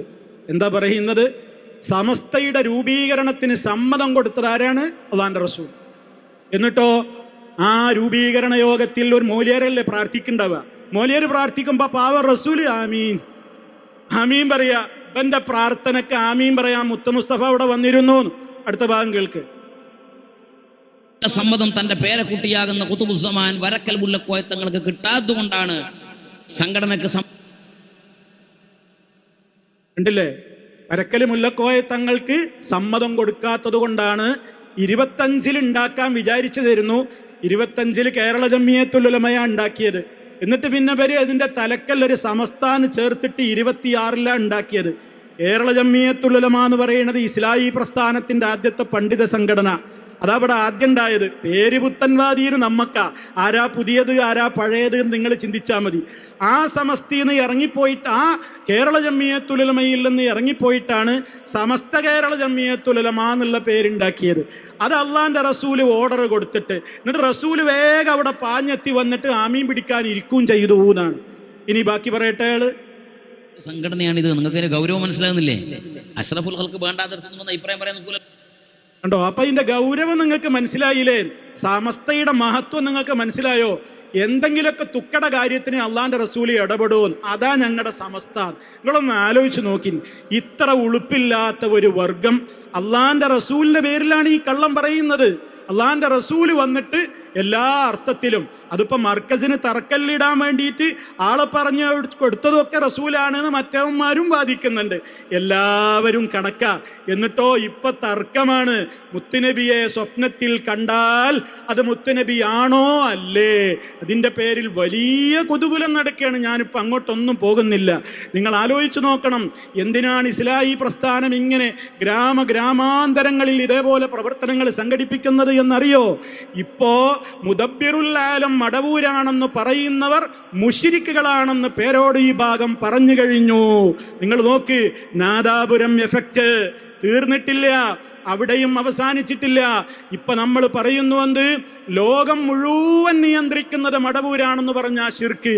എന്നാൽ നമുക്ക് പറയാനുള്ളത് എന്താ? ലോകത്തിന്റെ ഏത് ഭാഗത്ത് നിന്ന് വിളിച്ചാലും വിളി കേൾക്കുന്ന സമീഉൽ ആലമാണോ മടവൂർ? എല്ലാം കാണുന്ന ബസീറുൽ ആലമാണോ മടവൂർ? എല്ലാത്തിനും കഴിവുള്ള ഖദീറുൽ ആലമാണോ മടവൂർ? എല്ലാം അറിയുന്ന അലീമുൽ ആലമാണോ മടവൂർ? എന്തിനും ഉത്തരം നൽകുന്ന മുജീബുൽ ആലമാണോ മടവൂർ? അങ്ങനെ വിശ്വസിക്കുന്നവരുടെ വിധി എന്ത്? പേരോട് ഈ ഭാഗവും അലവി സഖാഫിയും ആരും മറുപടി പറഞ്ഞിട്ടില്ല. ഞങ്ങൾക്ക് കേൾക്കാൻ താല്പര്യമുണ്ട്. എന്തേ കാരണം? ലോകം മൊത്തം മടവൂരാ നിയന്ത്രിക്കുന്നത് എന്ന് പറഞ്ഞാൽ ശിർക്കാണ് എന്നാണ് ഇപ്പൊ പേരോട് പറയുന്നത്. എന്നാൽ ഞങ്ങൾ പറയണത് എന്താണ്? ലോകത്തുള്ള മൊത്തം വിളിയും കേൾക്കുമെന്ന് വിശ്വസിച്ചാലും ശിർക്കാണ്. അല്ല, അത് ശിർക്കാവൂലാനാണോ പേരോട് മുസ്ലിയാരുടെ വാദം? എങ്കിൽ എന്തുകൊണ്ട് എന്ന് പേരോട് മുസ്ലിയാർ കാരണം പറയണം. ആ കാരണം എന്താണെന്ന് അറിയാനാ ഞങ്ങൾ കാത്തിരിക്കുന്നത്. അപ്പൊ മാറ്റങ്ങൾ ഒരുപാടുണ്ട്. മുത്തുനബിക്ക് നയലുണ്ടോ ഇല്ലേ? വലിയ തർക്കാണ്. മുത്തുനബിക്ക് നയലുണ്ട് എന്നാണ് പേരോട് പറയണത്. നയലില്ല എന്നപ്പുറത്ത് പറയണു. അള്ളാന്റെ റസൂലിന് നയലുണ്ട് എന്നുള്ളതാണ് നമ്മളൊക്കെ സമൂഹത്തോട് പറയാറുള്ളത്. അള്ളാഹുവിന്റെ റസൂലിന് നയലില്ല എന്ന വാദം ഇവിടെ പ്രമാണങ്ങൾ കൊണ്ട് സ്ഥിരപ്പെട്ടതല്ല. അങ്ങനെയുള്ള പല വിഷയങ്ങളുണ്ട്. ഇങ്ങനെ നൂറുകൂട്ടം കാര്യങ്ങൾ, കറാമത്തുകൾ. ഇവിടെ എല്ലാം ഒന്നും പറയരുത് എന്നാണ് ഇപ്പൊ പേരോട് ഈ ഭാഗം പറയുന്നത്. എന്താ കറാമത്തുകൾ പറയുമ്പോൾ ഇപ്പൊ സൂക്ഷ്മത എന്നറിയോ? ആളുകളുടെ മുമ്പിൽ അങ്ങനെ ഫ്ലൈറ്റൊക്കെ മുഴുവനും CM മടവൂര നിയന്ത്രിക്കുന്നത് എന്നൊക്കെ പറഞ്ഞാൽ ആളുകൾ നമ്മെ തെറ്റിദ്ധരിക്കൂലേ എന്നാണ് അലവി സഖാഫിയൊക്കെ പറയുന്നത്. കാരണം CM ഉണ്ടാകുന്നതിൻ്റെ മുമ്പും ഫ്ലൈറ്റ് പെടല്ലേ? ഇതൊക്കെ ഞങ്ങൾ പണ്ട് നിങ്ങളെ പഠിപ്പിച്ച ചോദ്യമാണ് സഖാഫികളെ. ആ ചോദ്യമായി ഇപ്പം നിങ്ങൾ അപ്പുറത്തുള്ളവരോട് ചോദിച്ചു കൊണ്ടിരിക്കുന്നത്. അൽഹംദുലില്ലാ, സ്വാഗതം ചെയ്യാണ് നിങ്ങളെയൊക്കെ. ഒരുപാട് മാറ്റങ്ങൾ നിങ്ങൾക്കുണ്ട്. ഞങ്ങൾ നിങ്ങളെ കുറ്റപ്പെടുത്തല്ല. കൂടുതൽ നിങ്ങൾ പഠിച്ച് ഇപ്പുറത്തേക്ക് വരണം. ഞങ്ങളുടെ കസാര ഒഴിഞ്ഞു കിടക്കുന്നത് കൊണ്ടല്ല, നിങ്ങളുടെ പരലോകം രക്ഷപ്പെടാൻ വേണ്ടിയാണ് പറയുന്നത്. അവിടെ ഖബറിൽ രക്ഷപ്പെടാൻ വേണ്ടിയാണ് പറയുന്നത്. പരലോക കോടതിയിൽ രക്ഷപ്പെടാൻ വേണ്ടിയാണ് പറയുന്നത്. നിങ്ങൾ ചിന്തിക്ക്, ആത്മാർത്ഥമായി ആലോചിക്ക്. പരിശുദ്ധ റമദാനൊക്കെ അല്ലേ വരുന്നത്. റമദാൻ വരുമ്പോൾ നമ്മുടെ മനസ്സിൽ, നമ്മുടെ ജീവിതത്തിൽ ഏറ്റവും വലിയ സുലഭമായ അവസരങ്ങളല്ലേ നമുക്ക് വീണ് കിട്ടാൻ പോകുന്നത്. ആ നോമ്പും ആ നിസ്കാരവും എല്ലാ ഇബാദത്തും ഇരട്ടിക്കിരട്ടി പ്രതിഫലമായി അള്ളാഹുവിൻ്റെ അടുക്കൽ സ്വീകാര്യയോഗ്യമാകണമെങ്കിൽ നമ്മുടെ ഈമാൻ ശരിയാവണ്ടേ? ശിർക്ക് ചെയ്തുകൊണ്ട് ഇത് ചെയ്തിട്ട് വല്ല കാര്യമുണ്ടോ? ഇപ്പൊ തന്നെ നിങ്ങൾ പറയുന്നത് എന്താ? നിങ്ങളുടെ കൂട്ടത്തിൽ മുശ്രിക്കുകളുണ്ട്. പണ്ടെന്താ മുസ്ലിയാക്കളെ നിങ്ങൾ ഞങ്ങളോടൊക്കെ പറഞ്ഞിരുന്നത്? ലാ ഇലാഹ ഇല്ലല്ലാഹ് മുഹമ്മദുർ റസൂലുള്ളാഹ് ചൊല്ലിയവരിൽ ശിർക്ക് സംഭവിക്കൂല, ഈ ഉമ്മത്തിൽ ശിർക്ക് സംഭവിക്കൂല. ഇപ്പോൾ പേരോട് സഖാഫിയും അലവി സഖാഫിയും ഒക്കെ പറയുന്നു ഈ ഉമ്മത്തിൽ ഒരു ഭാഗം സഖാഫികളും മഹസനികളും ഒക്കെ ശിർക്കിലാണ്, അവർ പഴച്ചുപോയിരിക്കുന്നു എന്ന്. അവരിങ്ങോട്ടും പറയുന്നു നിങ്ങളും പഴവിലാണെന്ന്. അതേപോലെ തന്നെ സ്വലാത്ത് ഇവർ ചൊല്ലൂല, ദിക്റ് ഇവർക്കില്ല. ഞങ്ങൾക്കുള്ള ദിക്റ് നിങ്ങൾക്കില്ല കൂട്ടരെ. കാരണം മുത്ത് മുസ്തഫ പഠിപ്പിച്ച ദിക്റൊക്കെ ഞങ്ങൾ ചൊല്ലുന്നു. നിങ്ങളെ ദിക്റോ സ്പ്രിങ് ദിക്റുകളാണ്, ആട്ടം ദിക്റുകളാണ്, ഓട്ടം ദിക്റുകളാണ്. ഇങ്ങനെ റൗണ്ടിൽ കൈ കോർത്തും അല്ലാതെയും ഒക്കെ ഇങ്ങനെ സ്പ്രിങ് ആക്ഷനിൽ ദിക്റ് ചൊല്ലുക, ആടിച്ചാടി ദിക്റുകൾ ചൊല്ലുക. അതേപോലെയുള്ള കുറേ ശബ്ദങ്ങൾ ഉണ്ടാക്കുക. ഹാ ഹൂ ഹീ ഹൈ ലാ ലാ അല്ല അല്ല ഇല്ല ഇല്ല ആഹ് ആഹ്. ഇതൊക്കെയാ നിങ്ങളുടെ ദിക്റുകൾ. ആര് പഠിപ്പിച്ചടോ ഈ പൊട്ടൻ ദിക്റുകൾ? ഇത് ഏത് നബി പഠിപ്പിച്ചതാണ്? ഇത് ഏത് ഷഹീദ് പഠിപ്പിച്ചതാണ്?